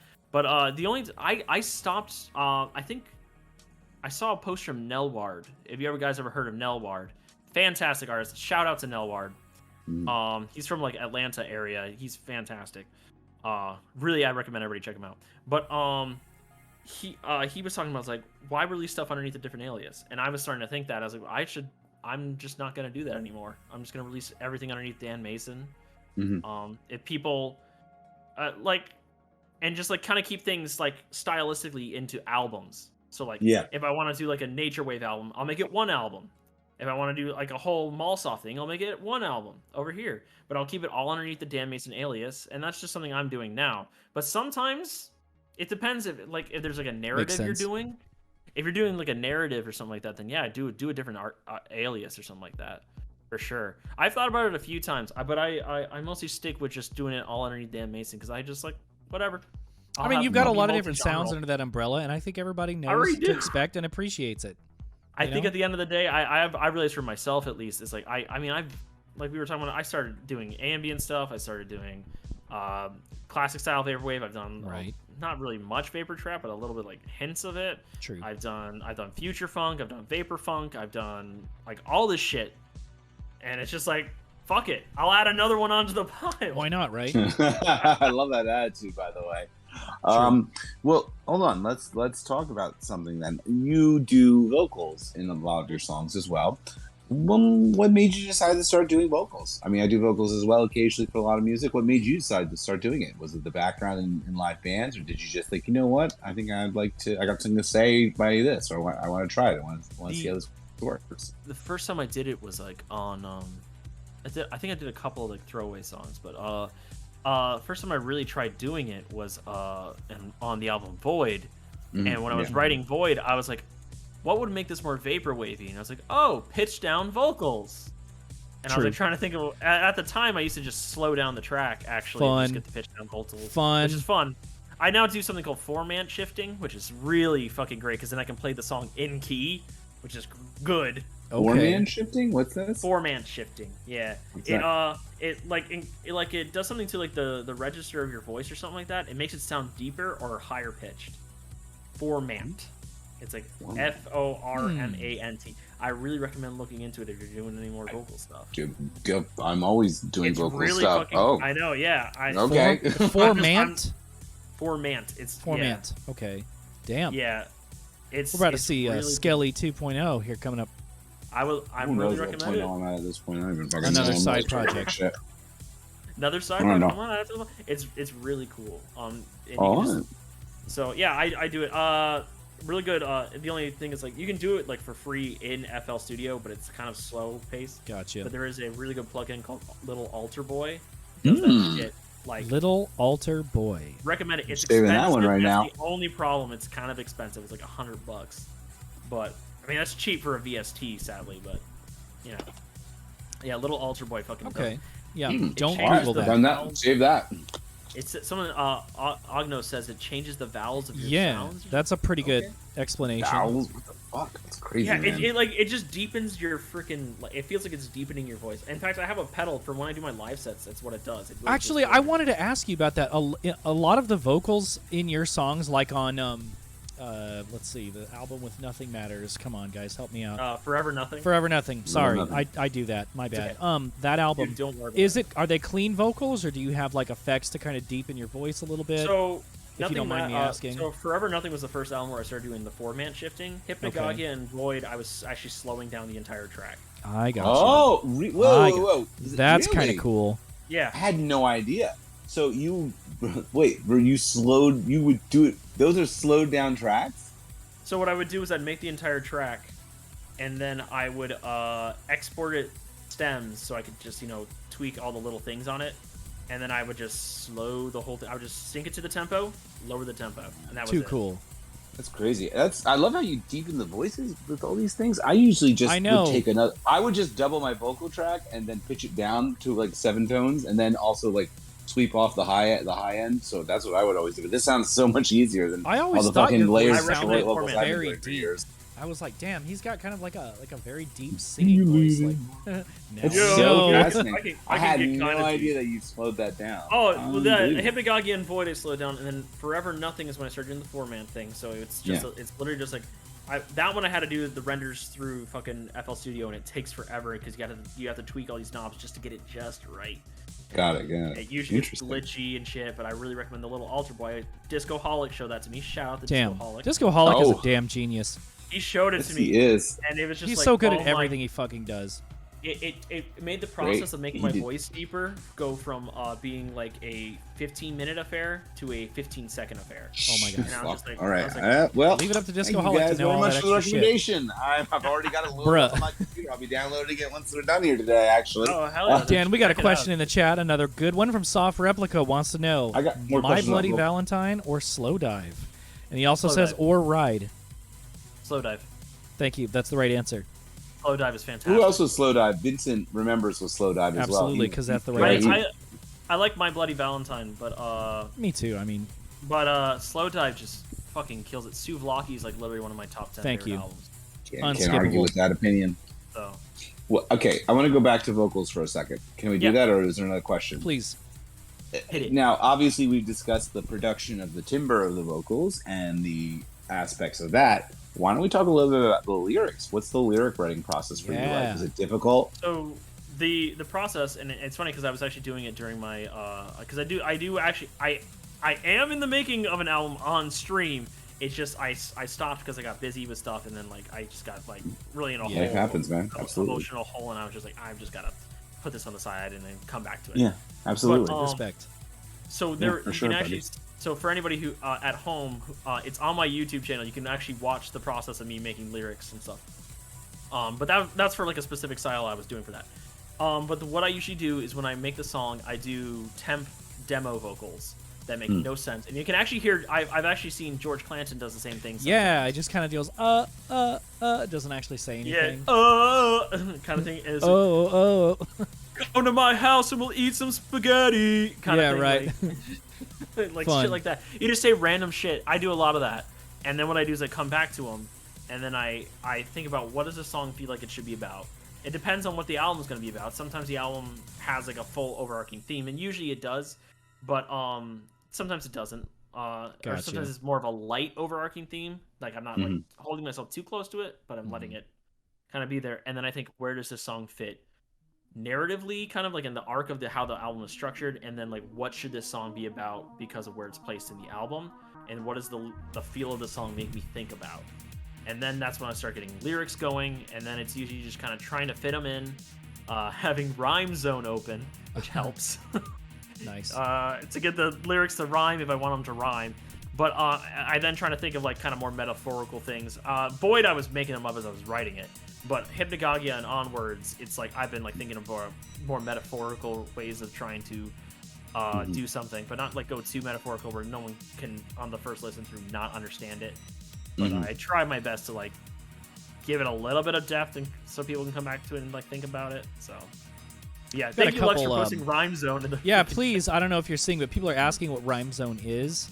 It's literally a website. You type in a word, and then it shows you what words rhyme or close rhyme. Really? I didn't know this was a thing. Thank I you, mean, Danny, it for makes sense. clarifying. That's how fun. It's really helpful. Sometimes it actually helps with the writing process because I'll see another word that I wasn't thinking about using. And so go, oh, how can I make that into a metaphor here? If I have a section of like 4 lyrics and they're all gonna kind of rhyme with each other, like 4 lines, I always try and do the more obvious rhyme on the second pair rather than the first pair, because people expect to hear the more obvious rhyme during the first 2 lines. Yeah. And then I do the more complicated rhyme there, the less expected one, and then because that's the one they Skeleton expect. Lipstick The first- subverting like if you're gonna say, expectations. oh, all the time At every let's turn. do a rhyme, like that's an obvious one. But you instead of do all the time, you can make like, but we'll all just be fine. Like you do something that doesn't make as much sense for the first rhyme, but still has and then do the more obvious one second. I always thought that was my recommendation. Do your harder rhyme first, because then people will be like, what? And then the second rhyme, the more obvious one, they're like, they like. Oh it doesn't yeah, sound as You guys are cliched. I have a question. teaching We have a couple questions in chat after your question.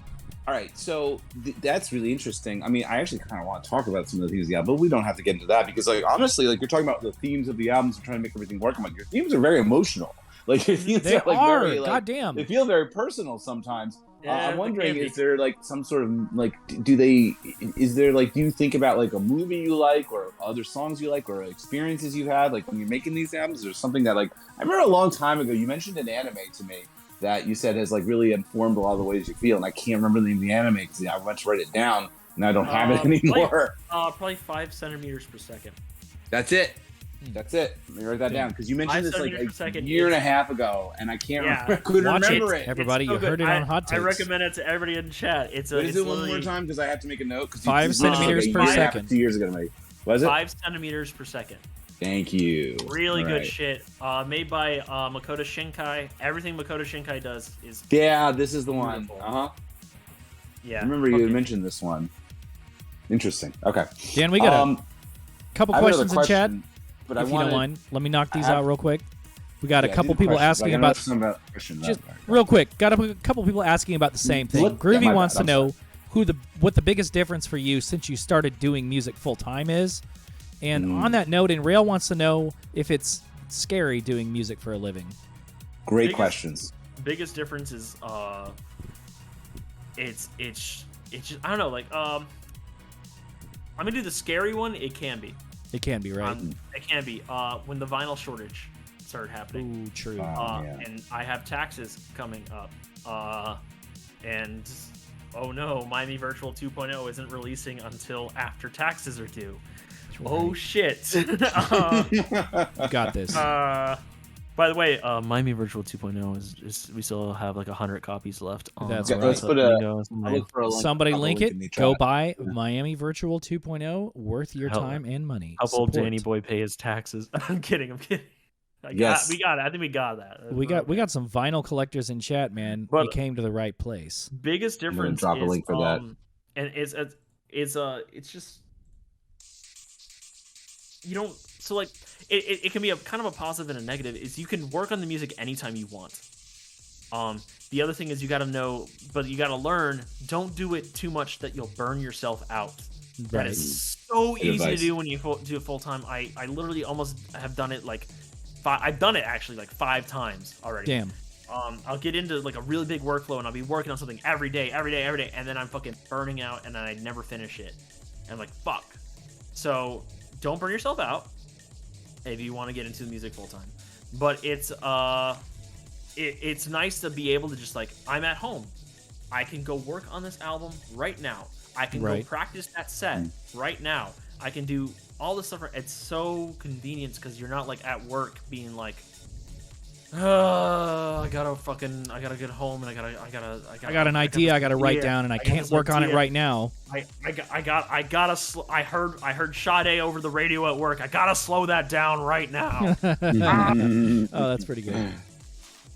So, but yeah, that's where it can be easier. But you just gotta watch the burnout. Just pace yourself. Also, the other thing is that's one of the biggest things that I've learned to actually get myself, because when I first started doing it, I wasn't getting up to working. I was like just laying around playing video games all day, and I was like, oh, I should probably start working if I want to actually keep doing this. Get dressed every day. Don't sit around in your underwear. Literally just wake up, get dressed. Get dressed. Great advice. Maybe put some shoes on. And if you put the shoes on, you ain't gonna be putting them up on the couch. You better not be putting the shoes on the couch. If I catch any of you guys at home putting shoes on the couch, hot take. Do not put your shoes. That's so interesting that you're done a way to change your mind frame is to physically change yourself a little bit. Dress up, take a shower, put on clothes. You'll feel like you feel like you need to, it changes the way you feel, right? You know, it's funny. It reminds me of like a quip. Kevin once said, like, he's like, get a good chair. Sit in a good chair, be comfortable. He did. That was his hot take. In a good chair. I remember changes the whole way. He's like, changes the whole way you think. Trust me. He said it's the best advice I can give. But that's interesting. It's like, get a good chair, dress up, don't sit around in your underwear dirty all day, you know, do something. Like, make it feel like a job, kind of. You know what I mean? Yeah, I read somewhere that if you keep your shoes on, you'll be in like work mode. Make it feel like a job. It works for me. Have a work mode and then have a...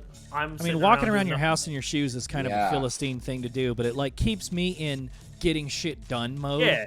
Like I can't Yeah, DJ with that's my such a good socks. point. Like I need my shoes on. I don't know. It's such a good point Weird Isaac that thing. you forget, and then when you put it like that, and you demonstrate, and you said it like the way you say it, it just you're like everyone's like, of course, I'll take myself more seriously this way. Yeah, so you gotta just kick yourself in the butt. Other biggest fucking thing, and this is just for artists in general. And I'm looking at you, Discoholic. damn. Set a deadline for your work. Damn, son. Reasonable deadline. You will never finish it if you never set a deadline. I'm being real. I've done that. I learned that with hypnagogia. Okay? Really? That's right. Yeah, I was working that thing every day. I was still working at that time. I would get home from work and I would just sit in the computer room for hours and hours tweaking little things on hypnagogia. Oh man, that's And the I thing, respect right? it. And then my wife. That's what it gets like. How It's did just you like, know at when you some were point- done though? Well, Like when it didn't need any it's a more good question. tweaking? How do you know? Because I never know. It's just I it's love done and I'm asking like, that question. fuck it. Like, how do you know? That's where the deadline comes in. You set a Oh. deadline, so you're like, let me get it to a Heard point it because you'll on never make Outtakes. you will never make a track perfect. You'll never make an album perfect. That's just how it is. You guys hear that? You True. guys hear that in the chat? Hey, you So, can always do the reworks like you did. You You can know? always come back. Oh, Yeah, that's- you can do Like it you got again. reworks, the That's the other Lunitas thing, artwork. you I mean, never everybody get it loves right. that. Look at Even me. the I rapping reworked song. An entire Love it. album 30 years later. If you don't like it after it's released, you can always get Lunitas to do a freaking beautiful artwork for you and then Shout release out it again. Yeah, right. Oh my god, the artwork. Oh, their artwork. He's been. Lunitas is so they've fucking been on the fire. show before. Lunitas has been a past guest. Yeah. Oh, so good. I love it. Yeah, they're Love it, brilliant. love it. They've been here before. They've been on the show. So, Well, but Dan, yeah, you seem gotta- like you're quite a fan of various different genres of music. How many hours per day do you spend finding new music? I usually do it at the gym actually. So it's Oh, it's- that's it's- cool. it's- Okay. I just I Oh, put Discover wow. Weekly on or something like that, or I You just, usually I look, put on what like, now? I put on like Discover Weekly, either that Okay. or a friend Spotify. recommends me Spotify, something. gotcha. Yeah, It's a Discover Weekly. yeah, That's one of your Discover favorite Weekly. methods of finding new music. Gotcha. Whoa. Yeah. Whoa, Damn. you okay? Technical difficulties. I like that, and then a friend will recommend me something, and I'll just like branch off from there. Or, like me and my friends, Okay. we sit in our Discord and we'll just share music for like hours. Which is Oh, damn. wild. That's cool as shit, dude. Honestly, people that will actually listen to the songs that you send them need to get some praise. Those It's people, great. those tastemakers that actually like continually fuel their friends with new material, and their friends that actually listen, both parties really need to be appreciated. Yes. Soft Replica is another good one. What is your opinion on Spotify as an artist? Okay. This is where the hot takes are coming in, buddy. This is where they're I don't heating know if up. we can handle them. So obviously, artists should be getting paid more than what they are on Spotify. That's just straight up a fact. True. A cent or less than half a cent a play, when fucking other streaming services are doing things from like 3/4 to a full cent a play. Spotify, Right. you're the big one. You I can want to fucking say pay us Apple more. Music pays the most, right? They do. Apple Yeah. Music pays better than Spotify. I think Google Play. You know- Napster. Dan, you're in a bit of a unique position too. You are probably like one of the most. You're definitely up there. At least you're probably one of the most popular vaporwave artists on Spotify. Honestly, you know what I mean? I don't know Surprise how me. it happened, but it happened. yeah, that's a good question. How did that happen? Oh, yeah, Tidal pays the most. Thanks, Dan, Agnes. Dan Tidal does is pay like, the most, actually. guys, in case you don't know, Dan is like one of the most. He's like the dude. He's like one Very of the most accessible. popular Spotify vaporwave artists. And it's funny that you're like, I don't even know how that happened. I Is there a don't. particular playlist that you got? Not even just like the Spotify artist, not even just the Spotify official playlist. I A lot of just- us are on that. But is there a I particular got- playlist that you get a lot Vapor of plays on, or Masonic Order. song? Thank you, I- Otto. Because I started getting bigger. And this is before the Vaporwave playlist on Spotify. No, I'm That saying one I has know been that you helpful. were already like Dan was already like even before we had the Vaporwave and the Future Punk That playlist, thing's like been great. helping us out, which has been great. I've got True. one on both of those playlists, and it's like it really helps me out a lot. But you were there. You had a bunch of plays long before we had those playlists. Hey. Was there a playlist that you got put on by an influencer that really helped you a lot with that? I got into the algorithm. I don't know Yeah, how. man, No way. you did. No fucking idea. I got into it. It was putting me in a lot of people's release radars. It's putting me in a lot of people's Discover Weeklies. I think. had the I think Do you have material, any dude. tips for the rest of us, or it did just Uh, happen? So the only thing I would say is if you're whatever you're using for distro for that kind of stuff, make sure it has an option to delay your release by a little while. Like Yes. put it up a month beforehand is what I suggest. Oh, Because That then is like such a good advice that I never followed. put it up until a month like recently. beforehand. Interesting. put it up onto distro a month. Still before haven't your release. followed yet. Because if you do that, then it gives it a chance to be sent to the editor's playlists. That helps a shit ton. Wow. It also helps it get into people's Discover Weeklies and onto their radios. Yeah, that's apparently a big thing, is releasing in advance. Like, I didn't even realize it had to be a Damn. month advance. Yeah, I've always, It's a long and I time, think yeah. this is a problem, and it's a problem with me, maybe a problem with other people too, which is like, I'm so anxious once I do something to just release it right away. Like, I want to Right. put it out there. I want people to hear it. They're like, I do this dumb thing where I'm like, just put it out there, release it tomorrow. Get on the street. Right. You don't want to do that. You don't want to I've do sort that. of announced- I've heard it a million Yeah, times. I can't help Because it. right now I'm looking actually at my artist Spotify thing right now, and it was like I uploaded this album that's coming out later Yes. this month. I got an album Woo! This month, Miami version Nice. 2.0. No. Just kidding. No, that one's that's already something out, else. You can get That one's already online out. from me, It's the re-release it's, for the vinyl. It's Electric Elevator 2 is coming out. Second floor. We gotta say second floor. Electric Elevator 2. Second Ooh. floor. It's a MIDI jams kind of album. So Ooh. influenced a got little bit my of full attention. eyeliner. A Nice. little bit influenced by Ooh. some eyeliner stuff. I wouldn't say it's exactly like eyeliner. I kills love it. that Eyeliner's kind of stuff, fucking dude, dope. and you're really good at that too. I've heard your shit. It's good. So it's a little bit more closer to that. It's a little bit. I take a lot of influences from my smooth jazz stuff, whatever.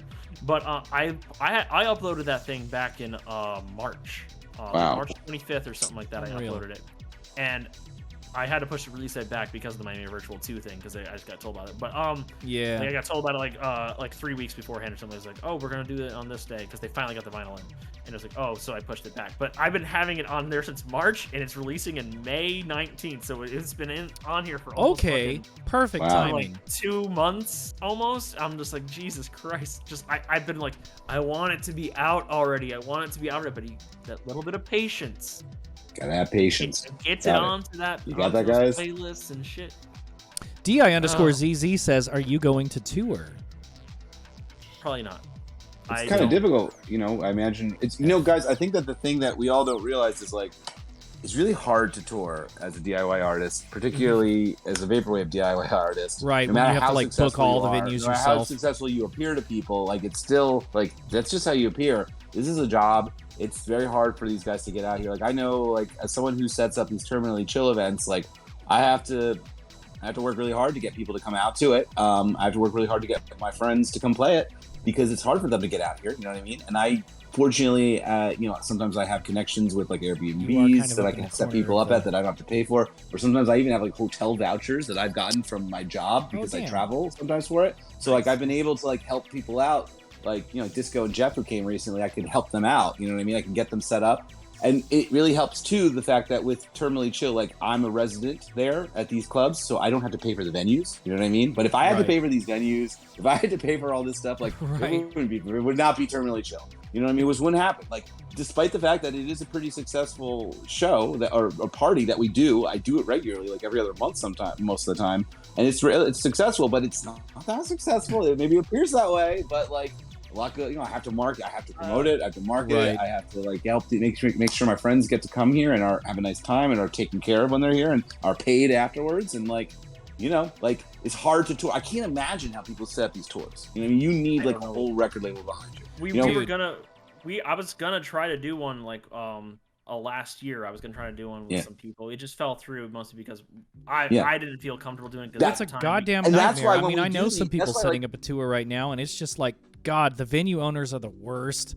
Well, that's the thing. That's why when we do these shows or these parties or whatever, it's like very special. It's almost like, how like certain like things are like they only tour when there's a convention, or they only play at a convention or at like a festival. Like that's kind of what it's like for us too.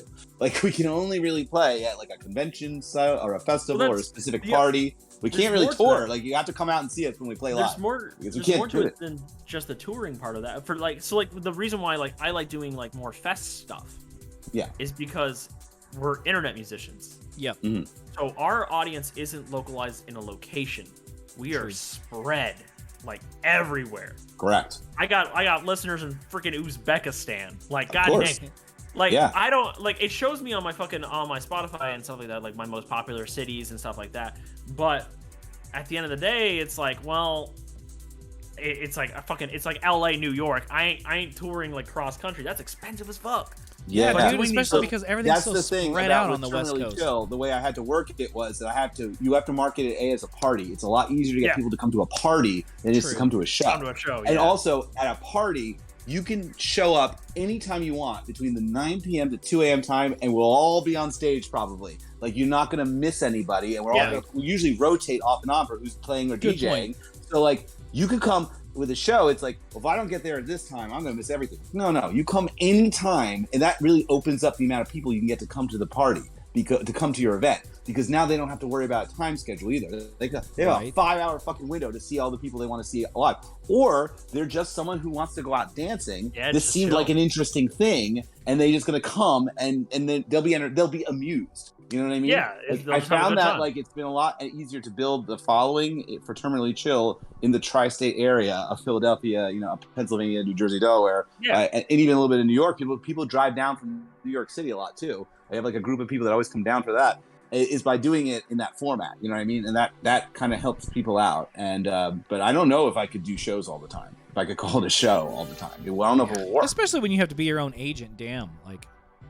Oh yeah, I don't have an agent. But what I'm saying is, I've got offers. I'm also saying though, Dan, you can come to Philadelphia. You'll be fine. He's got hotel vouchers. You should go. I got you here. Or you can come to Sacramento, and Agnes will take care of you there. So that's a good time. But anyway. Isaac's been to that one. Isaac's done that one before. But touring is just you are touring in general though too very hard to organize that. I don't know how people do it. Dan, you've got quite the vocal talent, sir. Do you karaoke? And if so, what is your go-to karaoke song? I do not karaoke. What? I don't. All right, if you could karaoke, what would be your go-to karaoke song? Oh, I gotta think about that. Oh Jesus. I have no idea off the top of my head. Oh man, I gotta think about some classics. I have no idea. Would you sing nu metal, perhaps, or no? Come on, probably, man. I know you can rap. No. I'm not that good at it. I've only gotten better with it, but I am not that great at it. But I'm trying to think like what I would do. Maybe something a little bit. I'm hearing "Kiss from a Rose" and the Pokemon theme I was song. About to say "Kiss from a tongue. Rose." I literally was like looking. I was like looking at my like screen over here, like trying to think of some like something. Citizen Bone, first time chat says he would sing the Fresh Prince theme. Oh, I can. Yeah, I would definitely do that for fucking sure. You have drawn a lot. You could do. Third Eye Blind. You kind of already do that in the song anyway.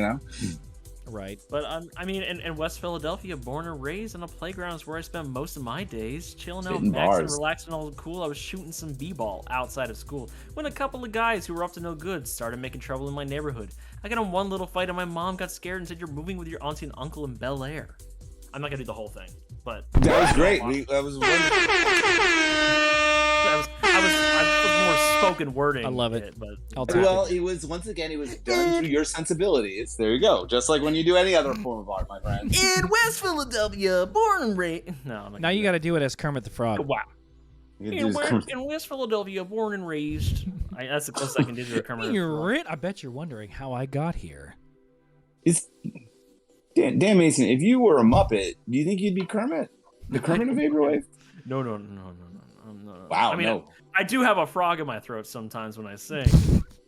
Hey, man, serious question. You have your favorite sounds in synth, like marimba and pan flute. What are your least favorite sounds? What ruins a song for you? Oh, man. A bad brass patch is just the worst thing ever. Oh, like that canned tinny horn sound? No, I like that one, actually. But okay, I'll take it. Sometimes there's some brass patches that just like, what the fuck are they trying to do? Any fucking patch that does a fifth automatically, I hate them. Damn, somebody just clipped that It Fresh plays Prince. the root note and a fifth at the same. Oh, someone fucking clips me doing the Fresh. In Rail, can you please translate? I don't speak. What did he ask? I don't speak music theory, so I'll need an example, I guess. A brass fifth, with a fifth. Well, yeah, maybe. Wait a minute, are you talking about ska music? Because I can get behind that. No. I'm like, so what I'm talking about is there's some synths. Any synth that makes a chord, if you play it, Okay, it plays a I'll take chord it. instead of just even a single note. I hate that. Hate that so much. Let me make the chord, damn it. Let me make the chord. Right. So Fair. but horn. I'm not saying I hate all horns. I'm just saying sometimes a bad brass patch is worse than you think it is. Like Dan it Mason, just gets... can you think of an album or a song that you think everyone needs to hear at least once?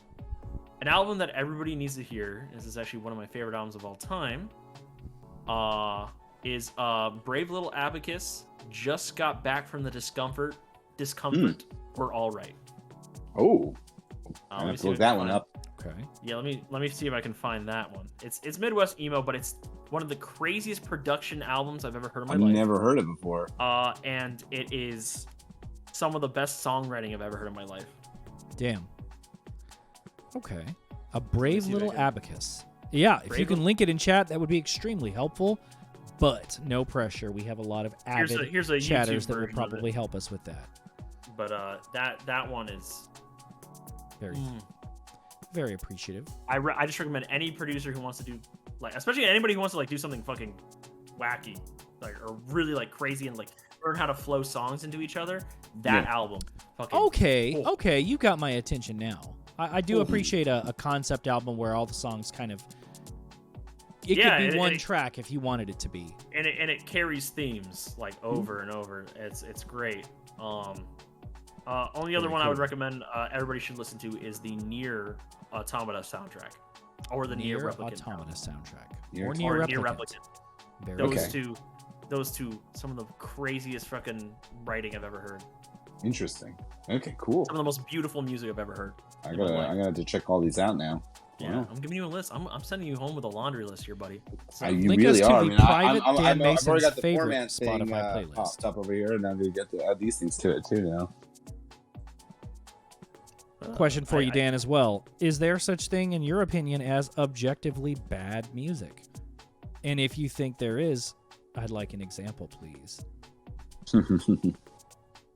I don't think so. I feel like even if it's like really bad, it can be still enjoyable. Like if it's something even like so like technically like on a, like not like at a technical level, not like technical like oh it's not complicated or something like that, but like on a like this isn't music that I would normally listen to or something like that. Even then, it can be at least interesting. I don't think there's really anything like usually technically bad. I agree with that.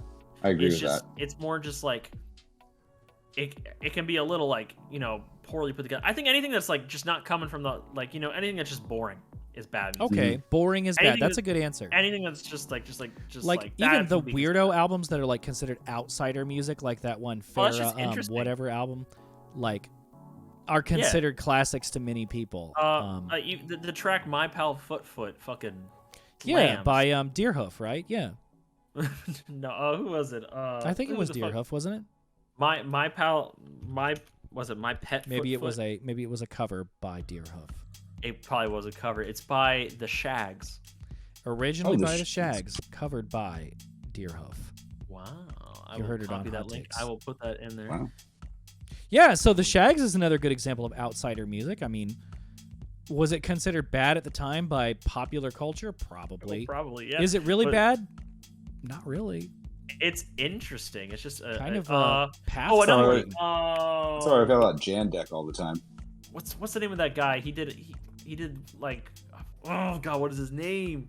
Go Corey on. Feldman had an album, I think. Yeah, It was Corey- yeah. We've discussed Corey You Feldman. sound on like the me, show before forgetting that album. things. Who was the Yeah. one? There was somebody on here who was talking about the Corey Feldman album. That album. that was- was- About like long not ago. listening to it. Yeah. Who was talking about Corey Feldman album? It might have been It wasn't Vincent Bear. Remember. No, it wasn't long Bay ago. Bearer. Yeah. No, it wasn't that long ago. I feel like it was. I don't remember. It'll come to me eventually. But I remember one of our buddies was talking about that silly, calling it. Had some things to say about that album. But I can't even think of like a track. I want to say it was Vincent Remembers again. It But maybe might I'm have wrong. Can you think Um, of an objectively good album? Like nobody can Brave say Little- shit wait. about it. Oh, nobody can say shit about it. I know Yeah, people will what's- say shit about Brave Little Abacus because the guy's got a little bit of a whiny voice, and I see where people come with that. Objectively good album. Seal 1994. That one, I love that album. I know George is a huge fan of that album. Oh, very much so. I cannot find a track on there that I've heard somebody say, like, not like they hate that, like, one track. I haven't found anything on there like somebody who hates all the tracks on that album ever. Right. Like, I show that album to people and it's just like, I like this one. Crazy how much it inspired. Yeah, freaking that album is so good. I mean, I got it because it had "Kiss from a Rose" on it. I was like, oh yeah, I know this song. Right. I've almost sampled this song. There was a period where George like only wore that fucking Seal shirt all the time. I remember that. Oh, it's a strange one. But that album, from start to finish, is it's a jam. Great. Oh, Great stuff. Really Great lyric writer too. Actually, like, really, that's like the other thing about Seal is like his lyrics are phenomenal. Not just like lyrical in like a poetic sense, but lyrical flow. It just works beautifully all together. He's flowing together abstract sentences the whole time on like almost every song he's ever written. My favorite track off that album is probably "Dreaming in Metaphors." I think it's 7/4 or whatever, and it's like just that rhythm in it just fucking flows. It's just like speaks to you on every level. Hey, I want to ask you a question really quick. Speaking of rhythm and vocal rhythms, do you actually plan out your vocal melodies, or are you just guess at how they should be? I kind of like feel it. I guess it, really? Kind of improvise it. When I first like make a song, I kind of improvise it, and if I don't like it, I come back and redo it, or I tweak it a little bit as I continue writing on the album. Yeah. So I don't like fully plan it out, but I usually hear it in my head or I start singing it when I make it. Okay. I always that comes from years of doing improvisation and shit. Oh, that makes a lot of sense with what you were saying. Yeah, it does. I always find that I will tap out my lyrical melodies on keys, like and then sing over top of it, and then get rid of the that's a good way of doing it. And get rid of it, the type thing I typed out, the notes I typed out. I just sing over the notes I made. I've done that too. Well, I've made like the backing track, and then I'm like, oh, there's like a little melody on a background thing here. I'll follow that with my voice. Yeah, I've done that. Wow. So yeah, so that is a good way of doing it. This is fascinating as somebody that does not make music to hear about this. So, what's a band? I have a question. What's a band or style of music? I'm going to do like an Isaac style question right now. What's a band or style of music that you're just like, you don't like it at all? You've tried, you're like, I don't like this. What is either a band or style of music? Ooh, I'm not a huge fan of just like pure harsh noise. I know that. Yeah. But that I know a lot of people agree with that. I know a lot of people will disagree on that. But like I know, like obviously on an entry level, I get it. I get where it's coming from. Yeah, you get it, but you don't like it. Right. It's not something. That's the other thing. That's the other thing is like I can't like fully hate something because I of course not. I'm trying to think.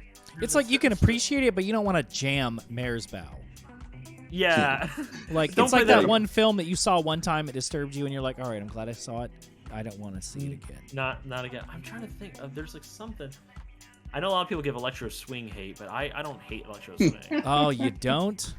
I don't hate electro swing. I don't love it. I don't love it, but it's like whatever. I know a lot of people get on that. You're a diplomat. I'd take it. I appreciate that. I'm literally just looking at my fucking page. Why am I looking at my fucking Spotify page? It's gonna show me music genres I like. Just show you music you like. I'm like, what the fuck? I'm trying to think of like there's something that I was listening to that I was just like, no, because I found stuff that I liked. I was gonna say some hyper pop, but okay, it's more so I can't get into 100 gex.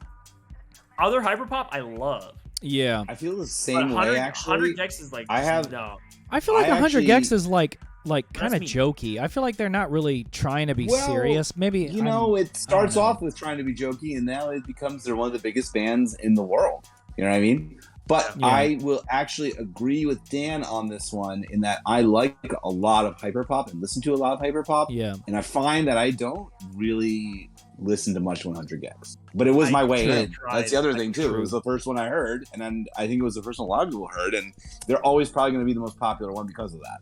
But I actually kind of agree with Dan in that I'm not really into it, and I've tried many times.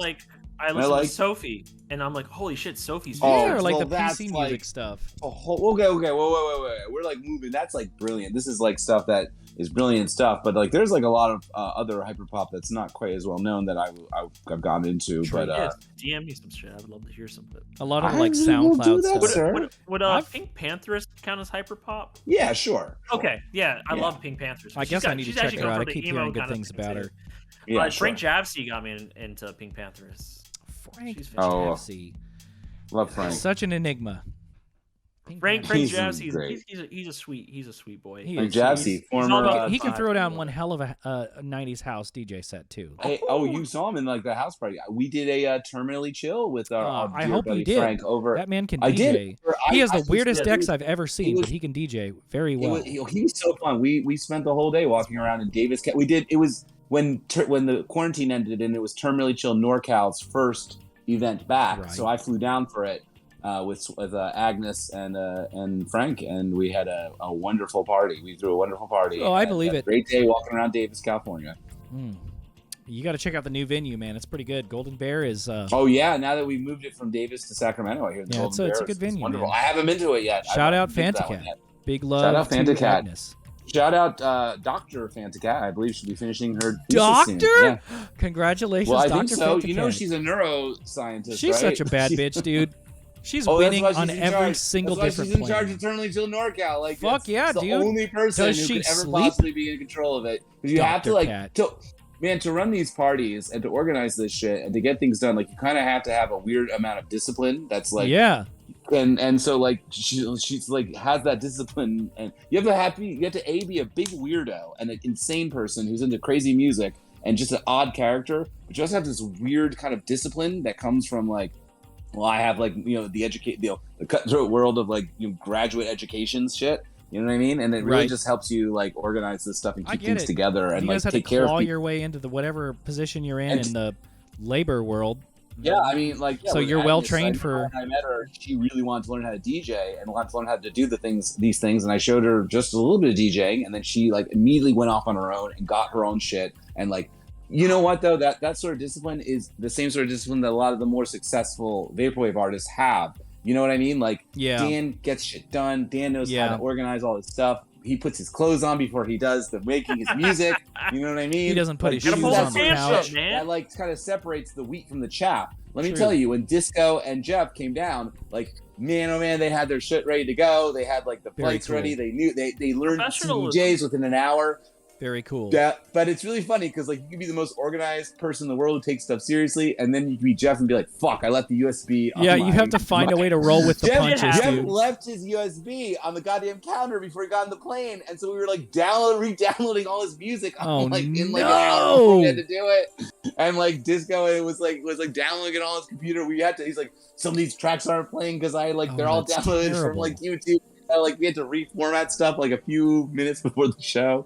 So but because we're all professionals, we're able to troubleshoot this shit Right. before the doors open. You know what I You mean? got to show up at those venues like 3 hours early, I swear to God. No, you have no time. They're not going to let you in 3 hours early. You fucking I'm kidding me? exaggerating You a little bit. He's like fucking Right. cutting lemons and shit. He doesn't want you in there yet. He's Cutting gonna be like, "Go fuck lemons. yourself. This Come back here. fool. You have an hour. You have an hour. I used You to don't be get, you don't in get a, 3 hours, dude." My favorite thing was when I was in a post-rock band, we used to have to like fucking switch out everybody's gear, everybody's drum kit, everybody's bass amp within 5 minutes. It was fucking nuts. Wow.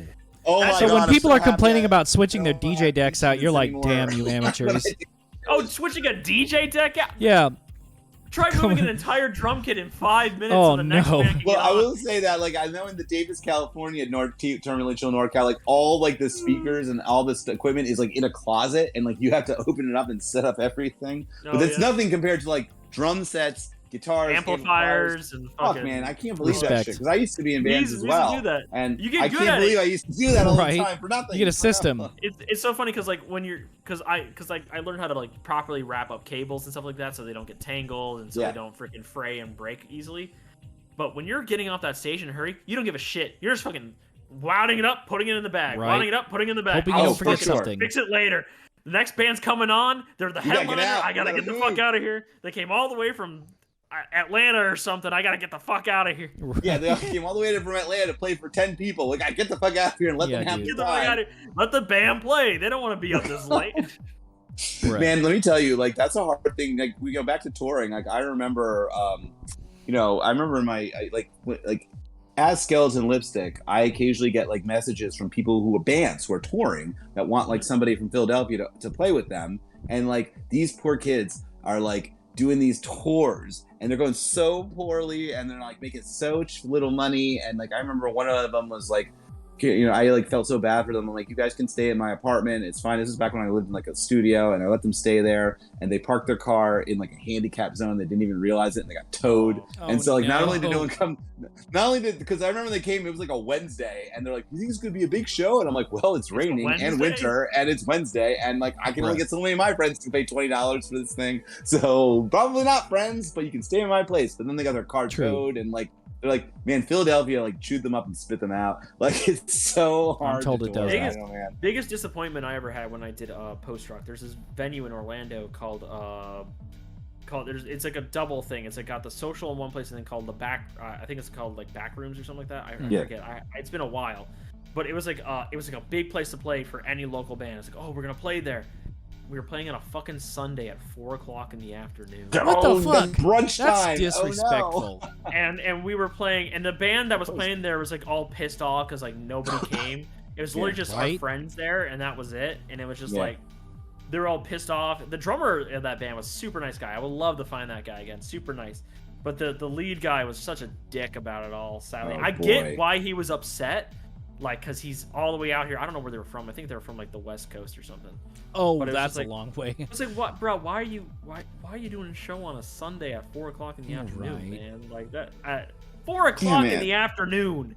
You gotta just do the things because you'll love it if you're gonna do this. It's like, dude, you made the decision to come out here. I mean, like, you know what I mean? That's how I always felt. I don't think he had a manager. I think he was setting up his own shows. Of course, yeah, he was planning his own tour himself. You chose your choice. You could have done a smaller place. Damn. Oh, you know it's already 10:51. Oh shit. Yeah, I was like, do we have another question in the chat? Do you guys want to sound?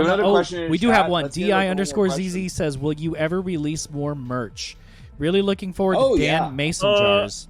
I'd love to get some Dan Mason jars. Maybe that one might be a funny one to do. Yeah, I've always wanted to do fanny packs. I don't know if you should. Now's the time. Fire Tools has a really cool fanny pack. Yeah, she does. And it's like, okay, so it's got like her face inside it. Angel sent me one of these fanny packs, and it's really cool. It's got like amazing like little designs on the outside, and when you unzip it and open it up, it's got like Angel's face like with her like like looking at you, right? Like, what are you looking at? I know the exact clothes you're talking about. Inside the fanny pack. And it was so fun. I wore it to like some EDM festivals, and I love Fire Tools. Me too. I love asking her dumb questions just to get her reaction. Tools, it's great. Another previous guest on the show who's been on the show before. Angel, yeah. If somebody can find the Dan GIF, put it in the Danny pack. Ooh, and Angel, who of course mastered my Polymath Vampire album. So yes, huge shout out to Angel once again. She's a great master. Friend of the show and great masterer as well. If you can find the Dan Mason zooming in on the face slowly GIF, put that on the inside of the Danny pack. Oh yeah. You know what I'm talking about. You haven't? haven't? I don't know how to link it. I'm gonna find it before. Late one night, weeks from now, and I'm gonna send it to you. But for now, I can't find it anywhere. It's funny. I gotta see this one. I wish Christ was in here. He probably knows exactly where it is. Well, fellas, I guess we are rounding out the last 5 to 10 minutes of the show. At this point, we typically like to give the floor to our, dignified guest. Let them kind of say what they want, shout out anyone they want, promote themselves. Anything you want to say, or if you want to, address any questions that we missed in chat, you have the floor, sir. Well, I got some hot takes. Oh my gosh! Hottest takes you ever seen? Wow. The hot take: y'all are great people. I think you're all fantastic. Yes. Takes one to know one. Nice. Promotion stuff. I got Electric Elevator 2 Second Floor coming out May 19th. Electric Elevator 2 Second Floor. That's gonna be a self-release. If you like MIDI jams, if you like eyeliner kind of style shit, come check that out. It's a little bit more playful, a little bit more goofy, not so much on the sad side of things. Like I added another. I mean, I made this style before, but I'm throwing another one into the pile of styles that I like to do. I have Miami Virtual 2.0 vinyl still available on mypetflamingo.com. Check that out. It's also, if you can't find Very it, cool, check very my cool. Twitter. It's literally the first top post. You can just check it there. I think somebody posted it earlier too. But check out the new EP, the Mallsalt EP I got on there. We still have I'm Not Going Anywhere vinyl available. Nice. On Business Casual, so you can check that out too. But other than that, I'm happy the scene is still thriving. I'm happy to see new people still entering the scene. This Absolutely. fucking scene's great. The kids are all right. The kids are all right. They're just doing fine. Just talking with Lux about this new like breakbeat type spin on vaporwave that people like Simple Syrup and A Hero and a handful of other people have been that's a whole working thing, on. It's isn't it? like, why is there no name for this genre yet? Like, What, it's a yeah, so like spin-off what I know what you're talking of about. Like, Vapor. so basically, it's like Simple Syrup and then Patch Notes and Yeah, Go like, and yeah. A Hero and Yeah. it's, I Like, think of the listens first to artist Ace Free who started once. doing it. I mean, That's it's definitely what kind of inspired by Spear. Yeah, and but Satin also I Sheets. think about like Satin Sheets as to being one of like the first artists that I remember hearing Yeah, kind of doing that. Max 1080 or whatever his side project was.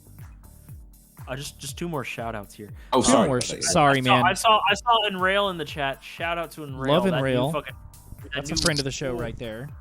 That Yes. new one. Slamming. Everyone get Jamming. Inrail's new record, by the way. Please. Also check out Seth Nova's new fucking record. Oh Seth yes, on Business Nova. Casual. Yeah, You want Somebody more, like- want to link that in the that's chat? on Business Casual, and it's a great album. I Business listened to that as Casual well. never lets anyone down. I Because swear to John God. has the greatest taste in music. There are some great labels. Like, he's the Business best Casual curator in the never scene. fails.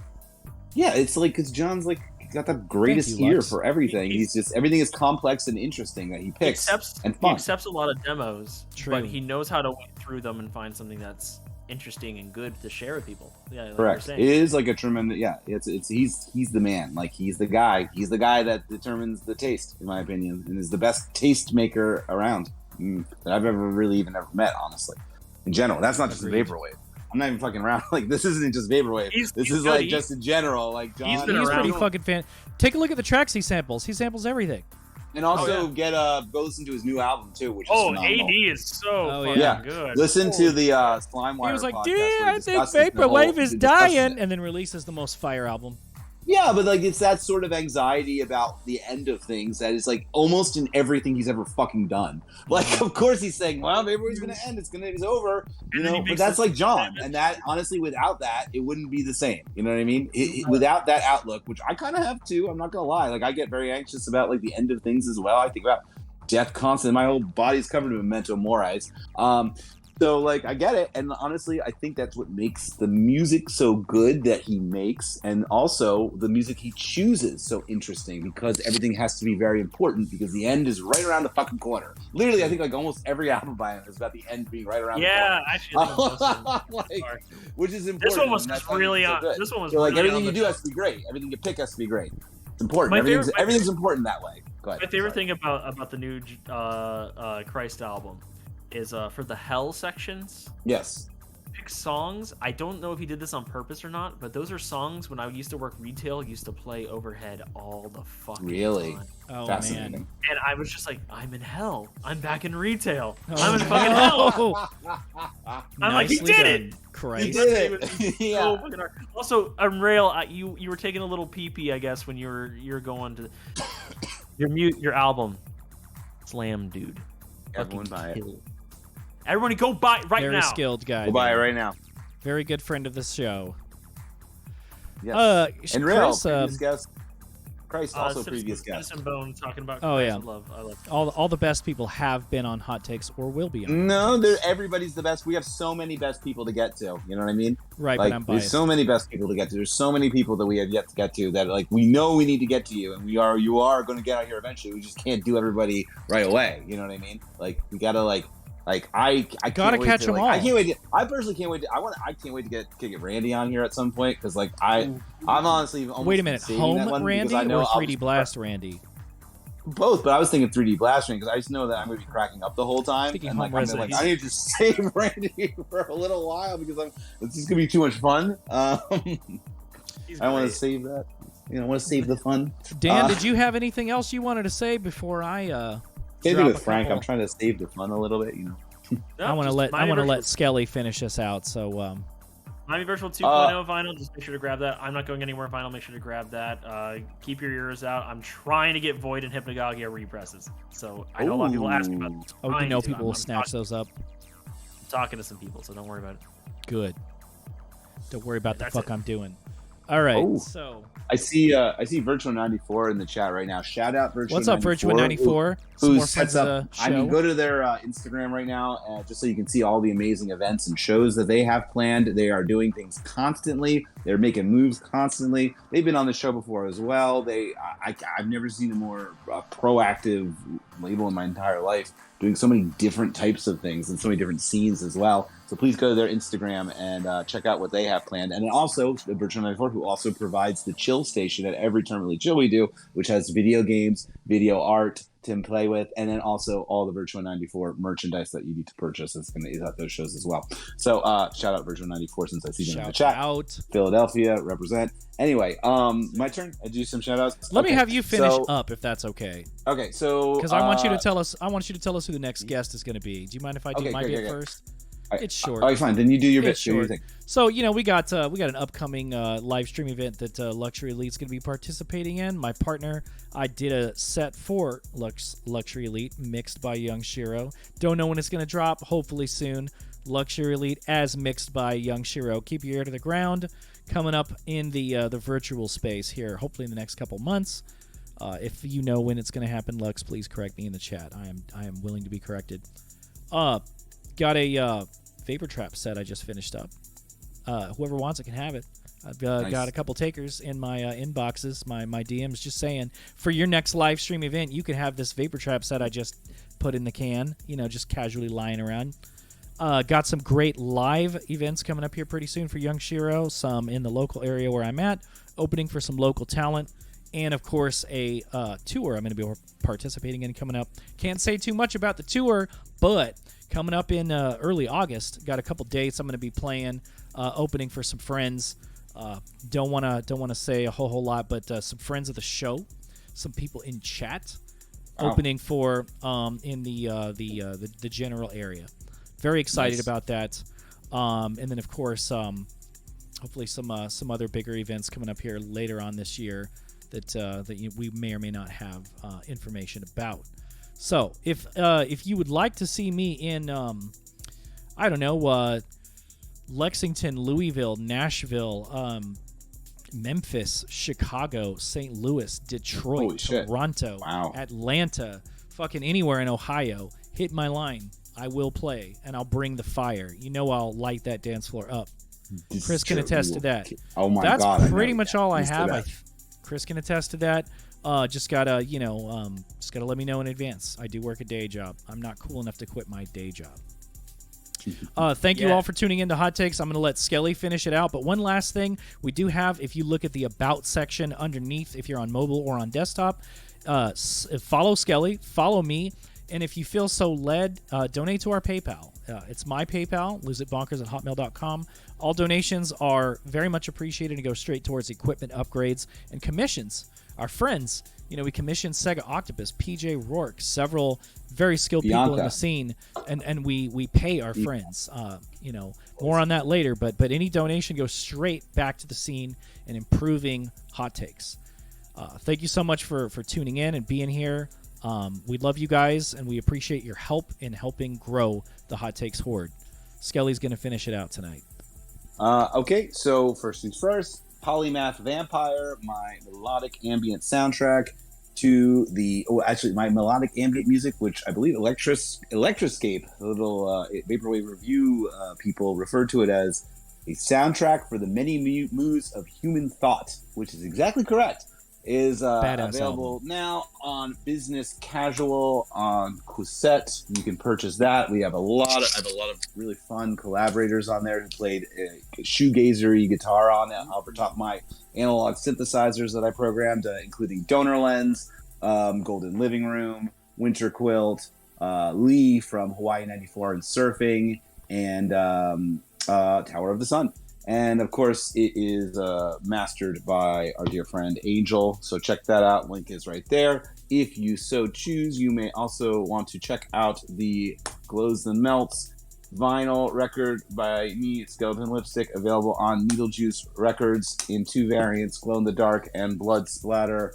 This is a very pretty record. It is very cool. And these vinyls look so pretty with their cool little blah, blah, blah push. And it's really fun and heavy and gatefold and has all kinds of fun surprises in it. Needlejuice Records, what the fuck, man? I don't know how the fuck they produce this fucking high quality shit. This is like super hard cardboard they use for stuff.